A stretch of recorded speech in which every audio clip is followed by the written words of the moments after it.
زرعی یا تجارتی اضافی پیداوار یعنی سرپلس پر کنٹرول حاصل کر لیتا ہے۔ اچھا، اس اضافی دولت سے وہ فوج رکھ سکتے ہیں، اپنا دفاع کر سکتے ہیں اور دوسری ریاستوں کو فتح کر سکتے ہیں۔ اٹالی کے مطابق ان سلطنتوں کا عروج و زوال بڑی حد تک اہم تجارتی یا فوجی راستوں پر کنٹرول حاصل کرنے یا کھو دینے پر منحصر ہوتا ہے۔ ٹھیک ہے۔ وہ چند مثالیں دیتی ہیں، جیسے قدیم چین میں ہانگڈی کا دور، مصر میں مینس کا بالائی اور زیر مصر کو متحد کرنا، اور وہ عظیم اہراموں کی تعمیر۔ میسوپوٹیمیا یعنی موجودہ عراق کی شہری ریاستیں جیسے سومر اور بابل، جہاں تحریر یعنی یونیفارم ایجاد ہوئی اور گلگامش کی مشہور داستان لکھی گئی۔ اطالی نشاندہی کرتی ہیں کہ یہ سلطنتیں بھی ایک چکر میں چلتی تھیں، عروج، استحکام اور پھر زوال، جیسے حمورابی کا بابل، مصر پر ہیکسوس کا حملہ یا رامسس دوم کی وسیع سلطنت۔ وقت کے ساتھ یہ شاہی نظام کمزور پڑتے گئے، کیونکہ اتنے وسیع علاقوں اور آبادیوں کو صرف طاقت کے بل پر کنٹرول کرنا وہ مشکل ہوتا گیا۔ تو یہ تھی قدیم دنیا کی کہانی، خانہ بدوشی سے سلطنتوں تک۔ لیکن اٹالی کے مطابق تاریخ کا رخ تب بدلا جب ایک نئی طاقت ابھری، جو صرف بادشاہ یا پادری کے ہاتھ میں نہیں تھی، یعنی پیسہ اور تجارت۔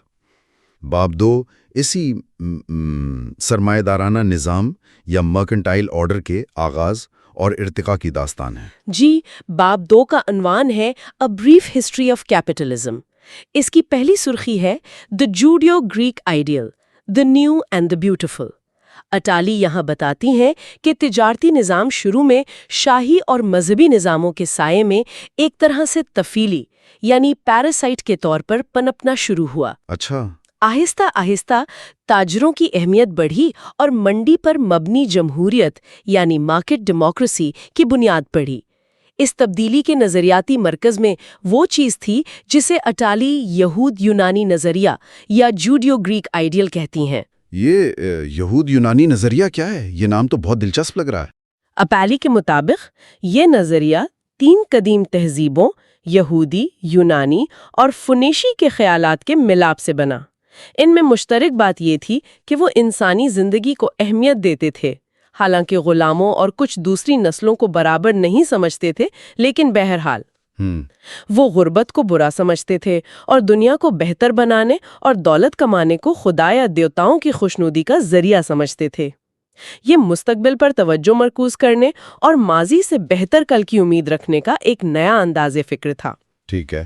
یہ نظریہ مغرب میں اور پھر دنیا بھر میں تجارتی نظام کی نظریاتی بنیاد بنا۔ تاجروں نے جیسے یونانی، فنیشی اور یہودی تجارتی راستوں کے ذریعے نہ صرف سامان پھیلایا بلکہ یہ نئے خیالات بھی پھیلائے۔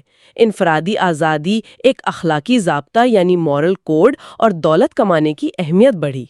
اور اس دور کے اہم واقعات؟ جی، اٹالی اس دور کے کچھ اہم واقعات کا ذکر کرتی ہیں جنہوں نے اس سوچ کو تقویت دی، جیسے ایتھنز میں جمہوریت کا قیام، یہودیوں کی بابل میں قید اور پھر فارس کے بادشاہ سائرس کا انہیں واپس بھیجنا، اور اسی زمانے میں مشرق میں لاؤزو، بدھا اور کنفیوشس جیسے مفکرین کا ظہور۔ تو یہ نظریاتی بنیاد تھی جس پر پھر عملی طور پر شہر اور تجارت کی نئی شکلیں ابھریں؟ بالکل۔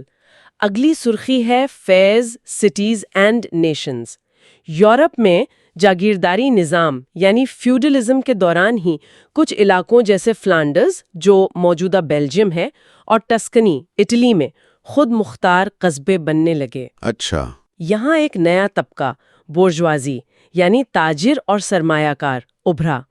دیہات میں بھی تکنیکی جدتیں آئیں، جیسے وہ 3 سالہ فصلوں کا چکر، گھوڑے اور بیل کے لیے بہتر کالر، پون چکی یعنی ونڈ مل، ایک بہت اہم ایجاد بحری جہاز کے پچھلے حصے میں لگنے والا پتوار سٹرن رڈر تھی۔ او ہاں، اس کا ذکر پہلے بھی آیا تھا۔ جی، اس نے جہاز رانی میں انقلاب برپا کر دیا۔ اب جہاز ہوا کے مخالف بھی کچھ حد تک سفر کر سکتے تھے اور ان پر ہتھیار نصب کرنا ممکن ہوا۔ اطالی کہتی ہیں کہ ان تبدیلیوں سے معاشرے کی بنیادیں بدل گئیں۔ طاقت کی جگہ پیسہ آ گیا، غلامی کی جگہ اجرت، یادگار عمارتوں کی جگہ سرمایہ کاری نے لے لی اور ریاستی کنٹرول کی جگہ تجارت نے۔ قرض کی ضرورت بڑھی، جس میں یہودی برادریوں نے اہم کردار ادا کیا کیونکہ عیسائی مذہب میں سود منع تھا۔ شہروں میں چرچ کی گھنٹیاں نئے شہری وقت کی علامت بن گئی جو کام کے اوقات کو منظم کرتا تھا، اور اس نئے تجارتی نظام کا پہلا بڑا مرکز بنا بروج۔ بروج پہلا مرکز بنا۔ اطالی یہ بھی کہتی ہیں کہ یہ تجارتی نظام ہمیشہ ایک مرکز کے گرد گھومتا ہے۔ کیا آپ اس نظریے کی تھوڑی وضاحت کر سکتی ہیں؟ جی، یہ اٹالی کے تجزیے کا ایک بہت اہم نقطہ ہے۔ سرخی ہے فرام ون کور ٹو اندر۔ ان کے مطابق تجارتی نظام کی تاریخ دراصل ایک کے بعد ایک ابھرنے والے عالمی مراکز یا کورس کی تاریخ ہے۔ ہر دور میں ایک شہر یا علاقہ ایسا ہوتا ہے جو جدت ترازی یعنی انوویشن، سرمایہ اور تجارت کا مرکز بن جاتا ہے۔ ٹھیک ہے۔ یہ کور بہترین ہنرمندوں، تاجروں اور سرمایہ کاروں کو اپنی طرف کھینچتا ہے۔ کور بننے کے لیے عام طور پر ایک وسیع زرعی علاقہ اور ایک بڑی بندرگاہ ضروری ہوتی ہے۔ یہ کور عالمی معیشت پر غلبہ رکھتا ہے، سرمایہ کو کنٹرول کرتا ہے، قیمتیں طے کرتا ہے، منافع اکٹھا کرتا ہے، ارد گرد کے علاقوں یعنی پیریفری میں اجرتیں کم رکھتا ہے، اپنی حفاظت کے لیے فوج رکھتا ہے اور اپنی طاقت کو نظریاتی جواز بھی فراہم کرتا ہے، جیسے آزادی، جمہوریت، ترقی وغیرہ۔ اور یہ مرکز ہمیشہ ایک ہی نہیں رہتا، مطلب بدلتا رہتا ہے؟ نہیں، اطالی کہتی ہیں کہ یہ نظام مستقل تبدیلی کی حالت میں رہتا ہے۔ جب ایک مرکز بہت مہنگا ہو جاتا ہے، اندرونی مسائل کا شکار ہوتا ہے یا کسی بڑے بحران یا جنگ کا سامنا کرتا ہے تو قیادت کسی نئے مرکز کی طرف منتقل ہو جاتی ہے۔ اچھا، ہر نئے مرکز کے ساتھ کچھ چیزیں بار بار ہوتی ہیں۔ اشیاء کی پیداوار زیادہ صنعتی یعنی انڈسٹریلائزڈ ہوتی ہے، غلاموں کی جگہ اجرت پر کام کرنے والے مزدور لے لیتے ہیں، توانائی اور معلومات کی پیداوار خودکار یعنی آٹومیٹڈ ہوتی جاتی ہے، منڈی اور جمہوریت کا دائرہ وسیع ہوتا ہے، دولت چند ہاتھوں میں زیادہ مرکوز ہوتی ہے اور مزدوروں میں اپنے کام سے بیگانگی ایلینیشن بڑھتی ہے۔ دلچسپ بات یہ ہے کہ اطالی کے مطابق اس عمل سے خانہ بدوشی کی ایک نئی شکل بھی جنم لیتی ہے۔ لوگ کام، بہتر زندگی یا آزادی کی تلاش میں ایک جگہ سے دوسری جگہ زیادہ منتقل ہوتے ہیں۔ اطالی تاریخ میں ایسے 9 مراکز یا کورز کی نشاندہی کرتی ہیں جن کی پہچان مرکزی شہر سے ہوتی ہے یا وہاں صنعتی ہونے والی اہم خدمت سے یا کلیدی ٹیکنالوجی سے یا پھر غالب کرنسی سے۔ 9 مراکز، یہ تو کافی تفصیلی نقشہ لگتا ہے۔ کیا ہم ان میں سے چند اہم مراکز اور ان کی خاصیتوں پر تھوڑی بات کر سکتے ہیں تاکہ اندازہ ہو کہ یہ نظام کیسے کام کرتا رہا؟ ضرور۔ بجائے اس کے کہ ہم 9 کی تفصیل میں جائیں، ہم چند مثالیں دیکھ لیتے ہیں جو اس پیٹرن کو واضح کرتی ہیں۔ پہلا مرکز جیسا کہ ہم نے ذکر کیا تھا بروج 1200 سے 1350، the beginnings of the mercantile order۔ جی، یہاں کلیدی چیز وہ بحری جہاز کا پتوار تھی اور اون کی تجارت، لیکن اندرونی طبقاتی کشمکش اور انگلینڈ فرانس کی جنگ نے اسے کمزور کر دیا۔ تو قیادت بروج سے پھر کہاں منتقل ہوئی؟ قیادت بحر روم میں وینس کے پاس چلی گئی۔ Venice 1315 the conquest of the East۔ Venice نے مشرق اور مغرب کے درمیان تجارت، خاص طور پر مسالہ جات پر کنٹرول حاصل کیا۔ ان کی طاقت جہاز سازی اور مالیات میں تھی۔ اچھا، وینس۔ جی، وینس نے ایک منفرد ریاستی نظام بنایا جس کی سربراہی ڈوج کرتا تھا، لیکن سلطنت عثمانیہ کے عروج اور نئے بحری راستوں کی دریافت نے اس کی اہمیت کم کر دی۔ اور وینس کے بعد؟ اگلا اہم مرکز شمالی یورپ میں واپس آیا۔ Antwerp 1500-1560 the triumph of the printing press۔ Antwerp نے شمالی اور جنوبی یورپ کی تجارت کو ملایا اور اسے نئی دنیا یعنی امریکہ سے آنے والی اسپین اور پرتگال کی دولت تک بھی رسائی حاصل تھی۔ اٹالی کے مطابق اس دور کی کلیدی ٹیکنالوجی پرنٹنگ پریس تھی، جس نے علم، خاص طور پر بائبل کے تراجم اور پروٹیسٹنٹ خیالات کو تیزی سے پھیلایا، جس کا سرمایہ داری کے فروغ سے گہرا تعلق ہے۔ اچھا، لیکن مذہبی جنگوں اور اسپین کے دیوالیہ ہونے سے اینٹورپ کا زوال ہو گیا۔ اس کے بعد مالیات کا مرکز جنووا بنا، لیکن وہ بھی زیادہ دیر نہیں چلا۔ پھر قیادت ایمسٹرڈیم اور لنڈن کے پاس گئی، جو شاید زیادہ جانے پہچانے نام ہے۔ بالکل۔ Amsterdam 1620 1788 the neck of the fly boat نے جہاز رانی میں کمال حاصل کیا۔ انہوں نے فلائی بوٹ نامی سستا اور کارآمد تجارتی جہاز بنایا اور دنیا بھر میں تجارت پھیلائی۔ Dutch East India company, stock exchange اور جدید بینکنگ کا آغاز اسی دور میں ہوا۔ جی۔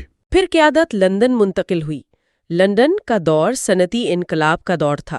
بھاپ کے انجن یعنی سٹیم انجن نے ٹیکسٹائل، کوئلے، ریلوے اور جہاز رانی کو بالکل بدل دیا۔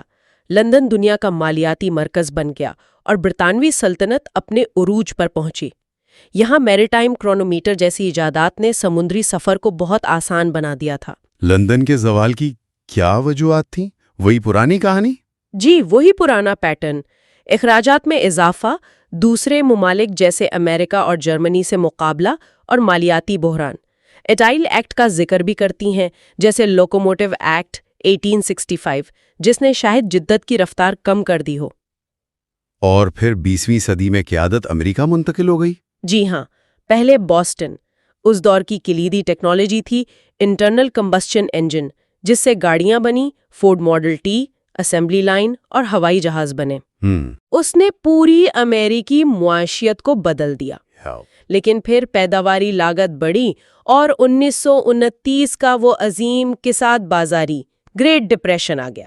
اطالی اس کا تعلق تیل کمپنیوں کے گٹ جوڑ سے بھی بتاتی ہیں؟ اور عظیم کساد بازاری کے بعد نیو یارک مرکز بنا؟ بالکل، New York 1929-1980، the triumph of electricity. اس دور میں بجلی کا استعمال عام ہوا۔ گھریلو اشیاء جیسے washing machine, refrigerator, radio, T V نے زندگی بدل دی۔ بلند عمارتیں یعنی اسکائی اسکریپرز ممکن ہوئیں۔ ٹرانزسٹر کی ایجاد نے الیکٹرونکس میں انقلاب برپا کیا۔ امریکہ دوسری جنگ عظیم کے بعد سپر پاور بن کر ابھرا۔ لیکن پھر اس کا بھی زوال آیا۔ جی، پھر 1970 کی دہائی میں تیل کے بحران، مہنگائی اور وہ معاشی سستی جسے سٹیگفلیشن کہتے ہیں، یعنی معیشت رک گئی تھی مگر مہنگائی بڑھ رہی تھی، اور جاپان جیسے ممالک سے مقابلے نے نیو یارک کے دور کو بھی زوال پذیر کر دیا۔ تو ہم آ پہنچے ہیں 9ویں اور اطالی کے مطابق ممکنہ طور پر آخری مرکز پر۔ جی، نواں مرکز ہے لاس اینجلس 1980، کیلیفورنین نومیڈزم۔ اس دور کا آغاز انفارمیشن ٹیکنالوجی یعنی IT کے انقلاب سے ہوا۔ مائکرو پروسیسر، پرسنل کمپیوٹر اور پھر انٹرنیٹ نے معیشت اور معاشرت کو بنیادی طور پر تبدیل کر دیا۔ بالکل۔ مالیاتی خدمات انتہائی تیز رفتار ہو گئیں۔ خانہ بدوش اشیاء یا نومیڈک آبجیکٹس جیسے واک مین، موبائل فون، لیپ ٹاپ عام ہو گئے۔ اطالی یہاں پالتو جانور رکھنے کے بڑھتے ہوئے رجحان کو سیمرنو ایڈزم کہتی ہیں، یعنی یہ ایک طرح سے پرانے خانہ بدوش دور کی نقل ہے جہاں انسان جانوروں کے ساتھ سفر کرتا تھا، بس اب یہ نقل شہری زندگی میں ہو رہی ہے۔ یہ تو بڑا دلچسپ نکتہ ہے، لیکن کیا اس 9ویں دور میں بھی وہی پرانے مسائل نظر آتے ہیں؟ عدم مساوات وغیرہ؟ اطالی کے مطابق بالکل۔ جہاں ایک طرف منڈی جمہوریت پھیلی جیسے سوویت یونین کا خاتمہ ہوا، وہیں عالمی سطح پر عدم مساوات میں شدید اضافہ ہوا۔ غربت، کچی آبادیاں، چائلڈ لیبر، تشدد بھی جاری رہا، جیسے 11 ستمبر 2001 کے حملے اور اس کے بعد کی جنگیں۔ دفاعی اخراجات بڑھے اور اطالی باب 2 کا اختتام اس سرخی سے کرتی ہے "the beginning of the end". اچھا۔ وہ اشارہ دیتی ہیں کہ 9ویں مرکز کے زوال کے آثار بھی نمایاں ہونے لگے ہیں۔ وہی بڑھتے ہوئے اخراجات، عدم مساوات اور نئے چیلنجز جیسے ماحولیاتی تبدیلی۔ یہ اس تجارتی نظام کے ممکنہ خاتمے کی طرف اشارہ ہے جس کی تفصیل وہ پھر اگلے ابواب میں بیان کرتی ہیں۔ اطالی کا یہ جو نظریہ ہے کہ تاریخ ہمیشہ انفرادی آزادی کی طرف بڑھ رہی ہے، کیا یہ کچھ زیادہ پرامید نہیں لگتا؟ خاص طور پر جب ہم اس 9ویں مرکز کے دور میں بڑھتی ہوئی عدم مساوات اور نئے مسائل کو دیکھتے ہیں۔ یہ ایک اہم سوال ہے۔ اطالی خود بھی ان تضادات کی نشاندہی کرتی ہیں۔ وہ یہ نہیں کہتی کہ یہ سفر آسان یا سیدھا رہا ہے۔ ہر مرحلے پر آزادی کی توسیع کے ساتھ نئی قسم کی مشکلات اور ناانصافیاں بھی پیدا ہوئیں۔ ٹھیک ہے۔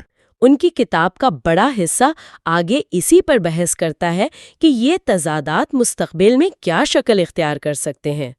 وہ صرف ایک رجحان کی نشاندہی کر رہی ہیں جو ان کے خیال میں تاریخ کے طویل دھارے میں غالب رہا ہے، چاہے اس کی قیمت کچھ بھی رہی ہو۔ سمجھ گیا۔ تو یہ تھا جاک اٹالی کی کتاب a brief history of the future کے پہلے 2 ابواب کا ایک جائزہ۔ یہ صرف پہلے 2 ابواب کا تجزیہ تھا، باقی ابواب آئندہ حصوں میں زیر بحث آئیں گے۔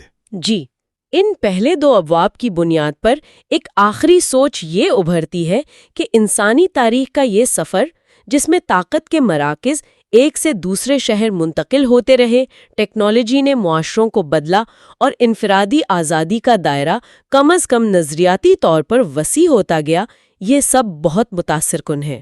بالکل۔ لیکن کیا یہ 9 مراکز کا چکر جو سرمایہ داری کی 9 شکلوں کی نمائندگی کرتا ہے اور اب اپنے ممکنہ اختتام کی طرف اشارہ کر رہا ہے، کیا یہ انسانی تنظیم کا حتمی ارتقا تھا، یا یہ صرف ایک طویل مرحلہ تھا جو اب کسی بالکل نئے، شاید زیادہ پیچیدہ اور غیر یقینی دور کی تمہید بن رہا ہے؟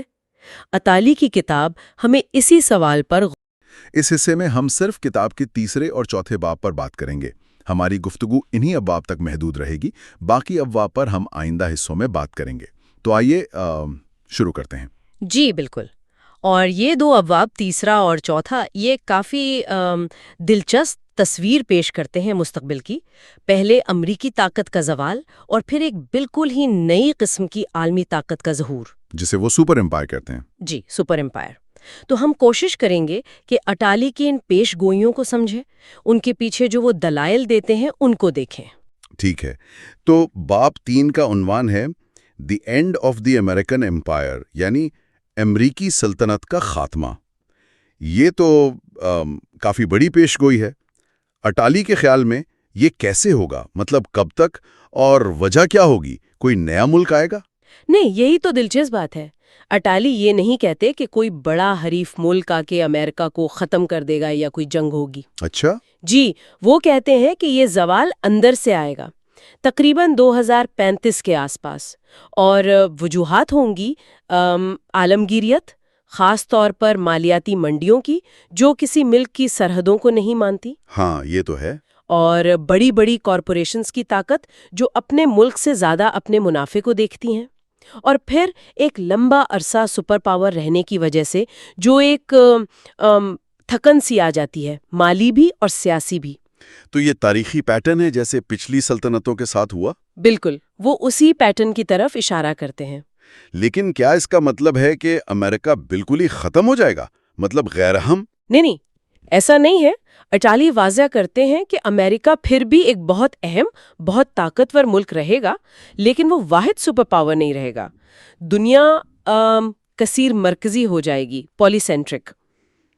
کثیر مرکزی یعنی کئی پولز ہوں گے طاقت کے؟ جی ہاں، 2035 سے 2060 کے درمیان کا جو دور ہوگا اس میں کئی طاقت کے مراکز ہوں گے، جیسے یورپین یونین ہے، چین، بھارت، روس، برازیل، اس طرح کے، اور ہر ایک کے اپنے چیلنجز اور امکانات ہوں گے۔ تو یہ دنیا کیسی نظر آئے گی؟ اٹالی نے کچھ اندازہ لگایا ہے 2025 کے آس پاس کیا صورتحال ہو سکتی ہے مختلف علاقوں کی؟ ہاں، انہوں نے خاکہ دیا ہے۔ جیسے یورپین یونین کے بارے میں وہ کہتے ہیں کہ شاید وہ ایک بڑا اقتصادی زون تو رہے، لیکن سیاسی طور پر زیادہ گہرا اتحاد نہ ہو پائے۔ آبادی کم ہو رہی ہے، جدت میں بھی شاید تھوڑی سستی ہو۔ اور چین دوسری بڑی معاشی طاقت بن جائے گا، جاپان کو پیچھے چھوڑ دے گا، لیکن اندرونی چیلنجز بہت ہوں گے۔ گاؤں سے شہروں کی طرف لوگ آئیں گے، ان کو سنبھالنا ہوگا۔ بھارت کے بارے میں کیا خیال ہے؟ بھارت آبادی میں سب سے بڑا ہو سکتا ہے، تیسری معیشت بن سکتا ہے، لیکن انفراسٹرکچر، توانائی، عدم مساوات، یہ بڑے مسائل ہوں گے۔ جاپان، روس؟ جاپان کی آبادی تیزی سے بوڑھی ہو رہی ہے تو نسبتاً زوال کا شکار ہو سکتا ہے۔ روس توانائی کی بنیاد پر شاید کچھ ابھرے، لیکن صحت اور آبادی کے مسائل وہاں بھی ہیں۔ لاطینی امریکہ میں میکسیکو، برازیل اہم ہو سکتے ہیں، لیکن وہاں بھی شہری مسائل، کرپشن وغیرہ رہیں گے۔ تو یہ ایک بکھری ہوئی سی تصویر لگتی ہے، طاقت کئی جگہ تقسیم ہو رہی ہے، لیکن اسی دوران جو امریکی ماڈل ہے جسے اٹالی 9ویں شکل یا کیلیفورنیا کا خانہ بدوشانہ انداز کہتے ہیں، اس کا کیا بنے گا؟ اٹالی کے مطابق یہ نویں شکل بھی اپنی انتہا کو پہنچ کر کمزور پڑنے لگے گی۔ اس کی کئی نشانیاں وہ بتاتے ہیں۔ مثلاً ہر چیز کی رفتار بہت تیز ہو رہی ہے۔ ٹیکنالوجی، فیشن، برانڈز سب بہت جلدی آتے جاتے ہیں۔ لوگوں پر مسلسل دباؤ ہے کہ نئی چیزیں سیکھیں، اپڈیٹ رہیں۔ ہاں، یہ تو آج بھی محسوس ہوتا ہے۔ لوگ قرض میں ہیں لیکن ساتھ ہی سکون بھی ڈھونڈ رہے ہیں۔ سفر میں زیادہ وقت لگ رہا ہے تو گاڑیاں، ٹرینیں وہ بھی ایک طرح سے دفتر یا گھر بنتی جا رہی ہیں۔ اور انڈسٹریز؟ 2 انڈسٹریز بہت اہم ہو رہی ہیں۔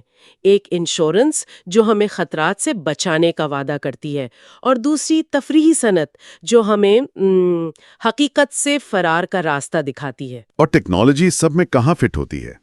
آپ نے خانہ بدوشانہ ہمہ گیریت یعنی نومیڈک اوبیکوٹی کا ذکر کیا تھا، یہ کیا ہے؟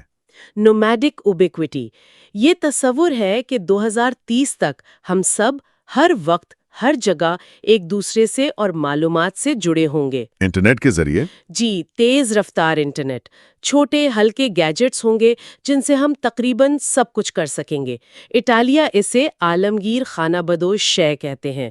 کم قیمت کمپیوٹر، ورچوئل خبریں، آن لائن تعلیم، علاج، یہاں تک کہ گھر میں روبوٹس ہوں گے جو ہماری مدد بھی کریں گے اور شاید نگرانی بھی۔ نگرانی؟ جی، تو یہ ٹیکنالوجی ہمیں ایک طرح سے خانہ بدوش بنا دے گی، چاہے ہم جسمانی طور پر ایک ہی جگہ ہوں۔ یہ تو ایک طرف آسانیاں ہیں، لیکن چیلنجز بھی تو ہوں گے۔ آبادی، وسائل کی کمی، ان کا کیا ذکر ہے؟ جی ہاں، آسٹریلیا کئی بڑی قلتوں کی طرف اشارہ کرتے ہیں۔ ایک تو دنیا بوڑھی ہو رہی ہے، شرح پیدائش کم، عمریں لمبی، خاص طور پر امیر ملکوں میں۔ اس سے ہیلتھ کیئر، پینشن، ان سب پر زبردست دباؤ پڑے گا۔ اور شہروں کی آبادی بہت بڑھے گی، لوگ گاؤں سے شہر آئیں گے، غریب ملکوں سے امیر ملکوں کی طرف جائیں گے، میگا سٹیز بنیں گی، کچی آبادیاں بڑھیں گی۔ اور وسائل جیسے پانی، توانائی ایک بڑا مسئلہ ہوگا۔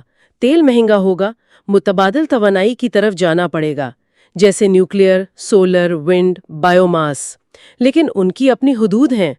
پانی کی قلت بڑھے گی، خاص طور پر مشرق وسطی افریقہ میں، جس سے تنازعات بھی ہو سکتے ہیں۔ اور خوراک کا کیا ہوگا؟ خوراک کے لیے شاید جی ایم اوز پر انحصار بڑھے، جنگلات کم ہوں گے، اور سب سے بڑھ کر ماحولیاتی تبدیلی۔ درجہ حرارت بڑھے گا، برف پگھلے گی، سمندر کی سطح بلند ہوگی، بہت سے ساحلی علاقے رہنے کے قابل نہیں رہیں گے، ماحولیاتی مہاجرین ہوں گے۔ یہ تو بہت سنگین مسائل ہیں۔ کیا ٹیکنالوجی ان کا حل نہیں نکال پائے گی؟ ارکالی اس بارے میں کیا کہتے ہیں؟ وہ ایک اور دلچسپ بات کرتے ہیں۔ وہ کہتے ہیں کہ 2030 کے آس پاس ٹیکنالوجی کی ترقی کی رفتار شاید کم ہو جائے۔ کم ہو جائے؟ کیوں؟ وہ کہتے ہیں کہ جیسے مائکرو پروسیسر کی رفتار بڑھنے کی ایک حد ہوتی ہے جسے مور کا قانون کہتے ہیں، وہ شاید اپنی انتہا کو پہنچ جائے۔ بیٹری ٹیکنالوجی میں بھی شاید بڑی پیش رفت نہ ہو۔ تو نئی ایجادات کے لیے بہت زیادہ سرمایہ اور رسک لینے کی ضرورت ہوگی، اور جو مالیاتی منڈیاں ہیں وہ اکثر قلیل مدتی منافع پر زور دیتی ہیں، تو شاید وہ لمبی پرخطر تحقیق میں پیسہ نہ لگائیں۔ اور پھر وہ وقت کی قلت کی بات کرتے ہیں۔ جی، حتمی قلت وقت کی ہوگی۔ ہمارے پاس کام کرنے کے لیے، پیداوار کے لیے وقت کم ہوتا جائے گا، جبکہ سفر میں، معلومات حاصل کرنے میں، ان سب میں وقت زیادہ لگے گا۔ تو یہ سارے عوامل مل کر اندرونی تھکن، عالمی منڈیوں کا دباؤ، وسائل کی کمی، ٹیکنالوجی کی ممکنہ سست روی، یہ سب امریکی سلطنت کے زوال کا باعث بنیں گے۔ اٹالی کوئی خاص ٹریگر پوائنٹ بتاتے ہیں؟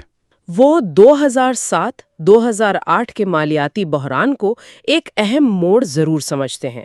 اس نے ریاست کی کمزوری اور مالیاتی نظام کے خطرات کو واضح کیا۔ صحیح۔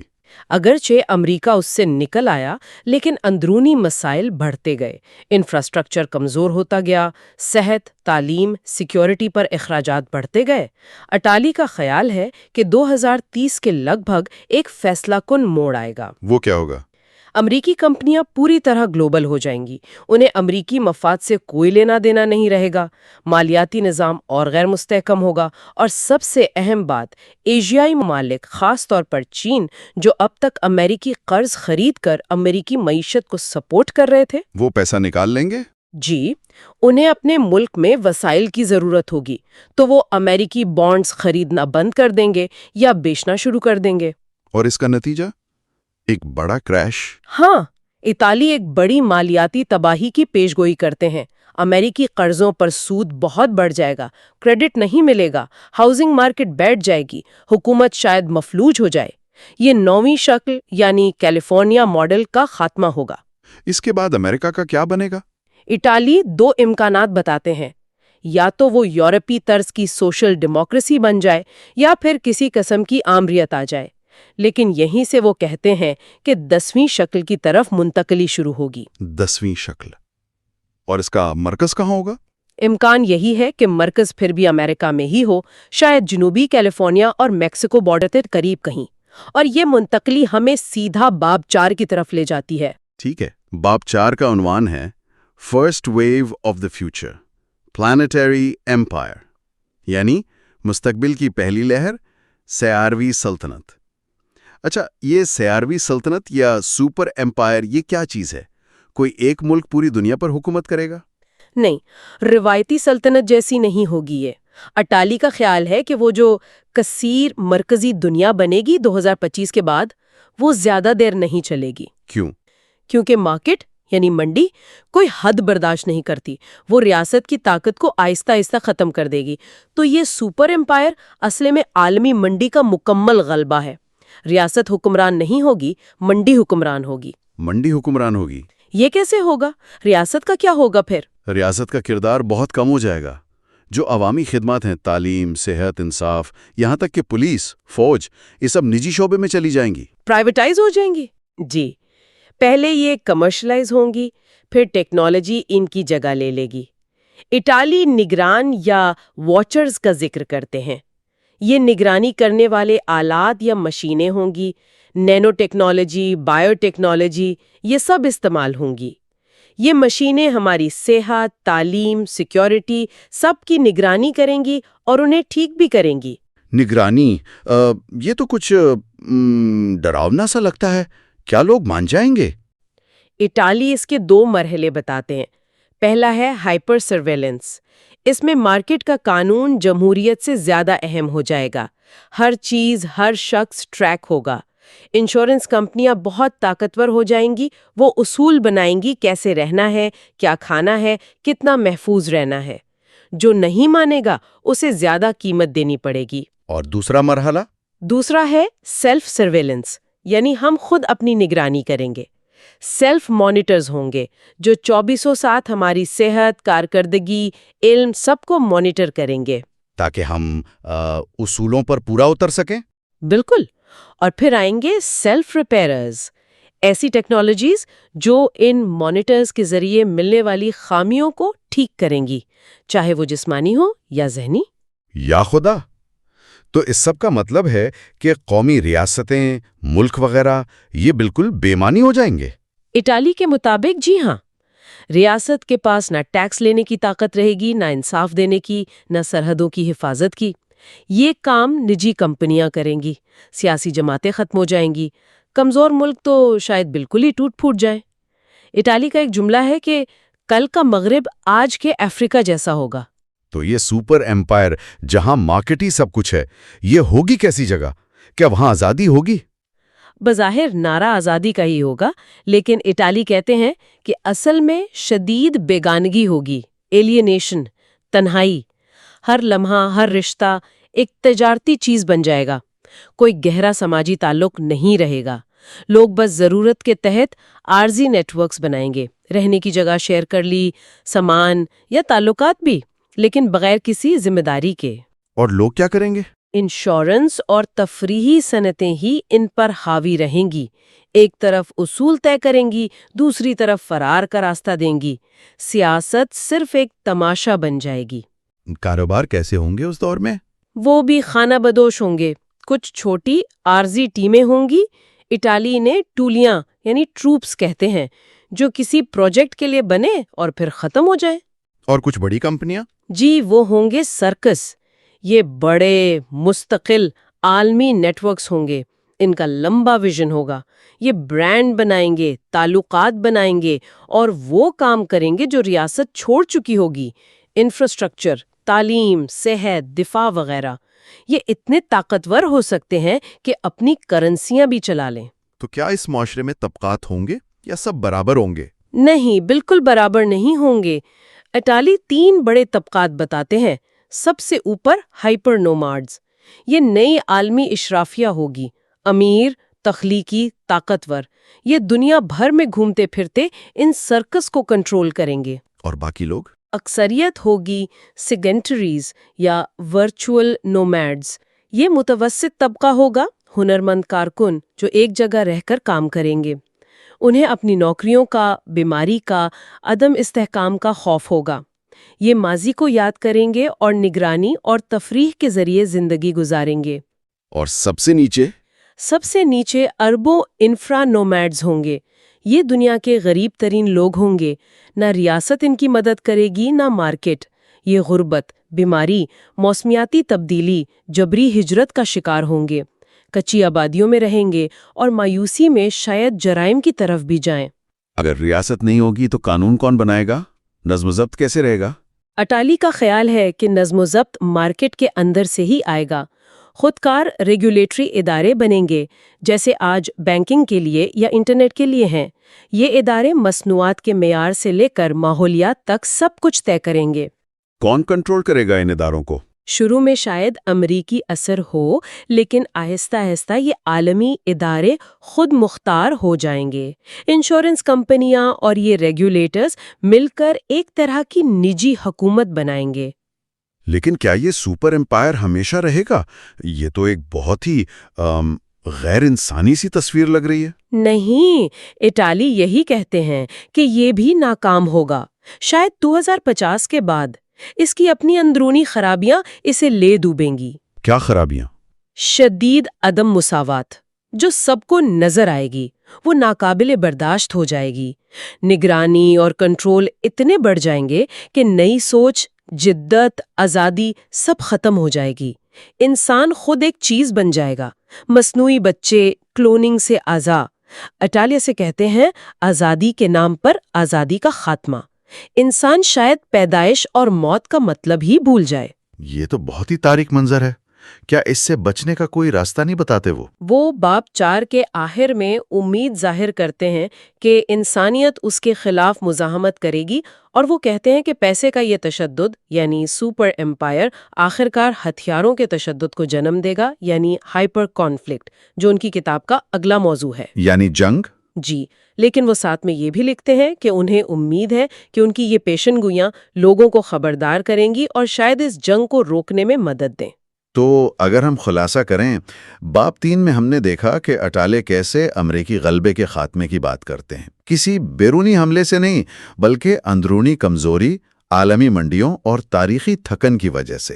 اور پھر ایک کثیر مرکزی دنیا کا ظہور. جی بالکل. اور باب 4 میں ہم نے دیکھا کہ یہ کثیر مرکزی دنیا بھی شاید زیادہ دیر نہ چلے اور اس کی جگہ ایک سپر امپائر لے لے، جو اصل میں عالمی منڈی کی حکومت ہوگی. ریاست ختم ہو جائے گی، نگرانی انتہا پر ہوگی، شدید طبقاتی تقسیم ہوگی اور انسان خود ایک تجارتی شے بننے کے خطرے سے دوچار ہوگا. ان دونوں ابواب کو پڑھ کر یہ سوال تو ذہن میں آتا ہے کہ کیا واقعی مارکیٹ اور ٹیکنالوجی جب انہیں بالکل بے لگام چھوڑ دیا جائے تو وہ انسانیت کو اس نہج پر پہنچا سکتی ہیں جہاں ہمارے آپسی تعلقات، ہماری اقدار سب ختم ہو جائیں؟ یہ واقعی ایک بہت بڑا اور اہم سوال ہے جس پر اٹالی ہمیں سوچنے پر مجبور کرتے ہیں. کیا انفرادیت اور آزادی کی یہ انتہا ہمیں مکمل تنہائی اور بیگانگی کی طرف لے جائے گی؟ اور کیا نگرانی پر مبنی یہ نظام واقعی پائیدار ہو سکتا ہے؟ یہ وہ سوالات ہیں جو ان ابواب کو پڑھ کر ذہن میں گونجتے ہیں. سامعین کو ایک بار پھر یاد دلا دیں کہ یہ گفتگو صرف تیسرے اور چوتھے باب تک محدود تھی. باقی ابواب جن میں ہائپر کانفلکٹ اور ہائپر ڈیموکریسی کا ذکر ہے، انہیں ہم اس حصے میں ہم صرف کتاب کے 5ویں باب پر بات کریں گے. ہماری گفتگو اسی باب تک محدود رہے گی. باقی ابواب پر ہم آئندہ حصوں میں بات کریں گے. تو آئیے اس باب کا جائزہ لیتے ہیں. باب کا عنوان ہے second wave of the future, planetary war, یعنی مستقبل کی دوسری لہر، سیاروی جنگ یا کہہ لیں عالمی جنگ۔ عنوان خود ہی کافی سنگین لگتا ہے۔ جی بالکل۔ یہ باب مستقبل کی ایک ایسی ممکنہ لہر، ایک فیز کا نقشہ کھینچتا ہے جہاں بظاہر امن تو نظر آتا ہے، یا کم از کم بڑی عالمی جنگ نہیں ہو رہی ہوتی۔ ہاں، سطح پر سکون لگتا ہے۔ بالکل، لیکن اٹالی کے مطابق سطح کے نیچے عالمی سطح پر جنگ کے حالات وہ پک رہے ہوتے ہیں۔ جی۔ گفتگو کا آغاز اس نقطے سے کرتے ہیں جو شاید بہت سے لوگوں نے محسوس کیا ہوگا۔ سرد جنگ ختم ہوئی، سوویت یونین ٹوٹ گیا اور جمہوریت بظاہر پھیل رہی تھی، تو ایک امید سی پیدا ہوئی تھی کہ شاید دنیا ایک زیادہ پرامن دور میں داخل ہو رہی ہے۔ جی ہاں، ایک امید تھی کہ اب بڑی طاقتوں کی دشمنی کم ہو گئی ہے۔ ہاں، عالمی تجارت بڑھ رہی تھی، لیکن جاک اٹالی اپنی کتاب میں جو کئی سال پہلے لکھی گئی تھیں، اس منظر نامے سے بالکل مختلف تصویر پیش کرتے ہیں۔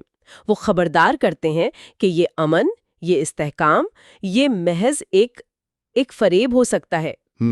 ان کے مطابق دراصل دو بڑی قوتیں، ایک تو ریاستوں کی بتدریج کمزوری اور دوسری مارکیٹ کی بے لگام عالمگیریت، یہ نئے اور شاید زیادہ خطرناک تنازعات کی بنیاد رکھ رہی ہیں۔ جی۔ یہ بات کچھ عجیب لگتی ہے کہ مارکیٹ جو تجارت اور روابط بڑھاتی ہے، وہ تنازع کا باعث کیسے بن سکتی ہے؟ دیکھیں، یہ ایک اہم نقطہ ہے۔ اٹیلی کی دلیل یہ ہے کہ مارکیٹ کی جو بنیادی فطرت ہے نا، وہ سرحدوں کو نہیں مانتی۔ اچھا۔ یہ منافع کی تلاش میں ہر چیز کو، مطلب ثقافت، رشتے، قدرتی وسائل، یہاں تک کہ خود ریاست کے اختیارات کو بھی ایک خرید و فروخت کی شے بنا دیتی ہے۔ تو جب ریاستیں کمزور ہوتی ہیں تو ان کی جو تشدد پر اجارہ داری ہوتی ہے نا، جسے مونوپلی آن وائلنس کہتے ہیں، جی، وہ بھی کمزور پڑ جاتی ہے۔ اب مارکیٹ خود تو تشدد منظم نہیں کرتی، لیکن ریاست کی گرفت کمزور ہونے سے ظاہر ہے تشدد پر قابو پانا مشکل ہو جاتا ہے۔ صحیح۔ اور اٹیلی یہ بھی کہتے ہیں کہ سوویت یونین کا خاتمہ وہ ایک لحاظ سے دنیا سے ایک پولیس مین کا کردار ختم ہونے کے مترادف تھا، اب چاہے وہ کردار کتنا ہی متنازع کیوں نہ ہو۔ جی، ایک توازن کو تھا۔ بالکل، اس نے طاقت کا ایک توازن رکھا ہوا تھا۔ اس کے ہٹنے سے جو علاقائی طاقتیں ہیں ان کو اب ابھرنے اور اپنے عزائم کی پیروی کرنے کا زیادہ موقع مل گیا ہے۔ اور اٹالی ان ابھرتی ہوئی علاقائی طاقتوں کا خاص طور پر ذکر کرتے ہیں۔ وہ پیشگوئی کرتے ہیں کہ تقریباً 2025 تک ہمیں کئی ایسی طاقتیں عالمی منظرنامے پر زیادہ فعال نظر آئیں گی، جیسے چین، بھارت، پاکستان، انڈونیشیا، ایران، ترکی، روس، برازیل وغیرہ۔ جی۔ ان کے مطابق ان طاقتوں کے اپنے علاقائی اور عالمی عزائم ہوں گے اور یہ ناگزیر طور پر ایک دوسرے سے ٹکرا سکتی ہیں۔ یہ ٹکراؤ کہاں ہو سکتا ہے؟ رٹالی کئی ممکنہ مقامات کی نشاندہی کرتے ہیں، جیسے تائیوان پر چین کا دعویٰ، کوریا کا مسئلہ، مشرق وسطیٰ میں ایران اور دیگر ممالک کے درمیان جو اثر و رسوخ کی کشمکش ہے۔ جی، اور وسائل کی دوڑ بھی۔ بالکل، قدرتی وسائل، خاص طور پر توانائی اور پانی، ان پر کنٹرول حاصل کرنے کی دوڑ۔ کیا اس کا مطلب یہ ہے کہ ہمیں ہتھیاروں کی ایک نئی مہنگی دوڑ بھی دیکھنے کو ملے گی؟ بالکل، رٹالی کے تجزیے کے مطابق یہ ایک منطقی نتیجہ ہے۔ جب علاقائی طاقتیں خود کو زیادہ بااثر دیکھتی ہیں اور ممکنہ حریفوں سے خطرہ محسوس کرتی ہیں تو ظاہر ہے وہ اپنی فوجی صلاحیتوں میں اضافہ کرتی ہیں۔ یہاں ایک اور دلچسپ پہلو جس کی طرف اٹالی اشارہ کرتے ہیں وہ ہے ممکنہ عجیب اتحاد، یعنی اسٹرینج الائنسز۔ اچھا، وہ کیسے؟ یعنی ایسی علاقائی طاقتیں جو شاید نظریاتی طور پر یا تاریخی طور پر ایک دوسرے سے بہت مختلف ہوں، وہ وقتی طور پر موقع پرستانہ بنیادوں پر اپنے مشترکہ مفادات کے لیے اکٹھی ہو سکتی ہیں۔ مثال کے طور پر وہ ایران، چین اور روس کے درمیان بڑھتے ہوئے تعاون کا ذکر کرتے ہیں۔ یہ امریکی دباؤ کا مقابلہ کرنے یا اپنے علاقائی اثر و رسوخ کو بڑھانے کے لیے ہو سکتا ہے۔ اب یہ اتحاد شاید دیر پا نہ ہوں، جی، لیکن یہ عالمی طاقت کے توازن کو مزید پیچیدہ بنا سکتے ہیں، اور اس سے غلط فہمیوں یا چھوٹے واقعات سے بڑے تصادم کا خطرہ بھی بڑھ سکتا ہے۔ تو ایک طرف تو یہ ابھرتی ہوئی ریاستیں ہیں جو زیادہ طاقتور اور خودسر ہو رہی ہیں، لیکن اٹالی کی پیشگوئی کا ایک اور اہم اور شاید زیادہ پریشان کن پہلو یہ ہے کہ مستقبل میں تشدد صرف ریاستوں کے درمیان جنگوں تک محدود نہیں رہے گا۔ جی، وہ دو خاص قسم کے غیر ریاستی کرداروں کا ذکر کرتے ہیں، قزاق یعنی پائریٹس اور کورسیئرز۔ اب جب ہم قزاق سنتے ہیں تو ذہن میں تو سمندری ڈاکو آتے ہیں۔ ہاں، عام طور پر وہی خیال آتا ہے۔ لیکن اٹالی اس اصطلاح کو بہت وسیع معنوں میں استعمال کرتے ہیں۔ ان کی مراد کیا ہے اس سے؟ دیکھیں، اٹالی کے لیے قزاق وہ تمام غیر ریاستی گروہ ہیں جو ریاست کے قانون اور اختیار کو چیلنج کرتے ہیں اور تشدد کا استعمال کرتے ہیں۔ اچھا۔ اس میں منظم جرائم پیشہ گروہ یعنی مافیا، شہروں میں گینگز، دہشت گرد تنظیمیں اور خاص طور پر ناکام ریاستیں جو ہیں فیلڈ سٹیٹس، جی۔ ان کے جنگجو سردار یعنی وار لارڈز شامل ہیں۔ وہ صومالیہ کی مثال دیتے ہیں جہاں ریاست کا ڈھانچہ تقریباً ختم ہو چکا ہے اور مختلف مسلح گروہ اور قزاق اپنا راج چلا رہے ہیں۔ اٹالی کے مطابق یہ قزاقی صرف غریب یا ناکام ریاستوں تک محدود نہیں رہے گی، بلکہ یہ امیر ممالک کے اندر بھی شہری علاقوں میں مختلف شکلوں میں ظاہر ہو سکتی ہے۔ یہ وہ خلا ہیں جو کمزور ہوتی ہوئی ریاستیں پر نہیں کر پاتیں۔ اور کورسیئرز، یہ لفظ تو اور بھی پرانا لگتا ہے، شاید 16ویں یا 17ویں صدی کا۔ جی بالکل۔ اٹالی اس سے کیا مراد لیتے ہیں؟ کورسیئرز تاریخی طور پر وہ نجی جہازران یا فوجی ہوتے تھے جنہیں ریاستیں اپنے دشمنوں کے جہازوں پر حملہ کرنے کا ایک طرح کا اجازت نامہ دیتی تھیں۔ اچھا، لیٹر آف مارک۔ جی، اٹالی اس تصور کو جدید دور پر لاگو کرتے ہوئے ان private military companies, P M Cs یا کرائے کے فوجیوں کی طرف اشارہ کرتے ہیں جن کا استعمال حالیہ دہائیوں میں بہت بڑھ گیا ہے۔ ہاں، یہ تو ہم نے دیکھا ہے۔ بالکل۔ اٹالی پیشگوئی کرتے ہیں کہ مستقبل میں ریاستیں اور بڑی کارپوریشنز ان کورسیئرز کا استعمال مزید بڑھائیں گی، اپنی تنصیبات کی حفاظت کے لیے، شورش زدہ علاقوں میں کام کرنے کے لیے یا حتیٰ کہ خفیہ آپریشنز کے لیے۔ اس کا خطرہ کیا ہے؟ سب سے بڑا خطرہ یہ ہے کہ یہ کرائے کے فوجی اکثر بین الاقوامی قوانین اور جواب دہی کے نظام سے باہر کام کرتے ہیں۔ اس سے جنگی جرائم اور انسانی حقوق کی پامالیوں کا امکان بڑھ جاتا ہے، کیونکہ ان پر ریاست کی براہ راست ذمہ داری عائد کرنا مشکل ہوتا ہے۔ اٹالی گوانٹانامو بے کا حوالہ بھی دیتے ہیں کہ کس طرح دشمن جنگجو کی اصطلاح نے قیدیوں کو قانونی تحفظ سے محروم کرنے کی کوشش کی۔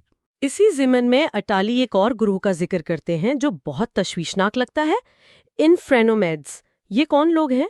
انفرینومیڈ سے اٹالی کی مراد وہ انتہائی غریب، بے گھر اور عالمی نظام سے بالکل کٹے ہوئے لوگ ہیں جن کے پاس کھونے کو کچھ نہیں ہے۔ اچھا۔ یہ وہ لوگ ہو سکتے ہیں جو ماحولیاتی تبدیلی، جنگ یا معاشی تباہی کی وجہ سے بے گھر ہوئے ہوں۔ اٹالی خبردار کرتے ہیں کہ مایوسی اور بقا کی جدوجہد انہیں انتہائی پرتشدد گروہوں میں تبدیل کر سکتی ہے، جو قزاقوں کے لیے کام کر سکتے ہیں یا خود اپنے طور پر تباہی پھیلا سکتے ہیں۔ یہ ایک طرح سے عالمی معاشرے کے سب سے نچلے طبقے کا رد عمل ہو سکتا ہے۔ تو ہمارے پاس طاقتور ہوتی ریاستیں ہیں، قزاق ہیں، کرائے کے فوجی ہیں، اور ممکنہ طور پر یہ انفرانومڈز بھی۔ یہ سب مل کر تشدد کا ایک بہت پیچیدہ اور خطرناک منظرنامہ بناتے ہیں۔ جی بالکل۔ لیکن اٹالی صرف ان کرداروں کی بات نہیں کرتے، وہ اس تشدد کی جڑوں میں موجود غصے کا بھی تجزیہ کرتے ہیں۔ وہ دو قسم کے غصے کی نشاندہی کرتے ہیں، ایک سیکولر یعنی غیر مذہبی اور دوسرا مذہبی۔ پہلے سیکولر غصے کو دیکھتے ہیں۔ اٹالی کے مطابق یہ غصہ کس چیز کے خلاف ہے اور یہ کیسے ظاہر ہوگا؟ اٹالی کا کہنا ہے کہ یہ غصہ بنیادی طور پر موجودہ عالمی نظام، جسے اکثر مغرب اور خاص طور پر امریکہ کا نظام سمجھا جاتا ہے، اس کی ناانصافیوں اور ناکامیوں کے خلاف ہے۔ اچھا۔ یہ عقلی بنیادوں پر تنقید سے شروع ہوتا ہے، جیسے بڑھتی ہوئی معاشی عدم مساوات، امیر ممالک کی طرف سے وسائل کا بے دریغ استعمال اور ضیاع۔ ماحولیاتی تباہی۔ جی، ماحولیاتی تباہی جس کا خمیازہ غریب ممالک زیادہ بھگت رہے ہیں، جمہوریت کے نام پر غیر جمہوری اقدامات اور مارکیٹ کی ثقافت کی وجہ سے روایتی اقدار اور کمیونٹی کا خاتمہ۔ تو یہ غصہ کہاں نکلے گا؟ اٹالی کے مطابق شہر اس غصے کے مراکز بن سکتے ہیں، جہاں احتجاج، ہنگامے اور حتیٰ کہ بغاوت بھی ہو سکتی ہے۔ لیکن کیا یہ غصہ کسی متبادل نظام کی طرف لے جائے گا، جیسے ماضی میں سرمایہ داری کے خلاف کمیونزم ایک متبادل نظریہ تھا؟ یہ ایک اہم نقطہ ہے۔ اٹالی کے مطابق اس نئے سیکولر غصے کی ایک خاص بات یہ ہوگی کہ یہ شاید کوئی مربوط متبادل نظام پیش نہیں کرے گا۔ اچھا۔ یہ زیادہ تر موجودہ نظام کے خلاف ایک، آپ کہہ لیں، منفی رد عمل ہوگا، ایک نائلسٹک ریج۔ اس کا کوئی واضح مثبت ایجنڈا نہیں ہوگا کہ کیا حاصل کرنا ہے، بس اس بات پر غصہ ہوگا کہ موجودہ نظام غلط ہے۔ اٹالی کے خیال میں یہ چیز اسے اور بھی خطرناک بنا سکتی ہے، کیونکہ بغیر کسی واضح مقصد کے غصہ صرف تباہی کی طرف لے جا سکتا ہے۔ اور دوسری طرف ہے مذہبی غصہ۔ اٹالی کا کہنا ہے کہ دنیا کے بڑے مذاہب بھی عالمی نظام کو اپنے لیے خطرہ سمجھیں گے۔ یہ کس طرح؟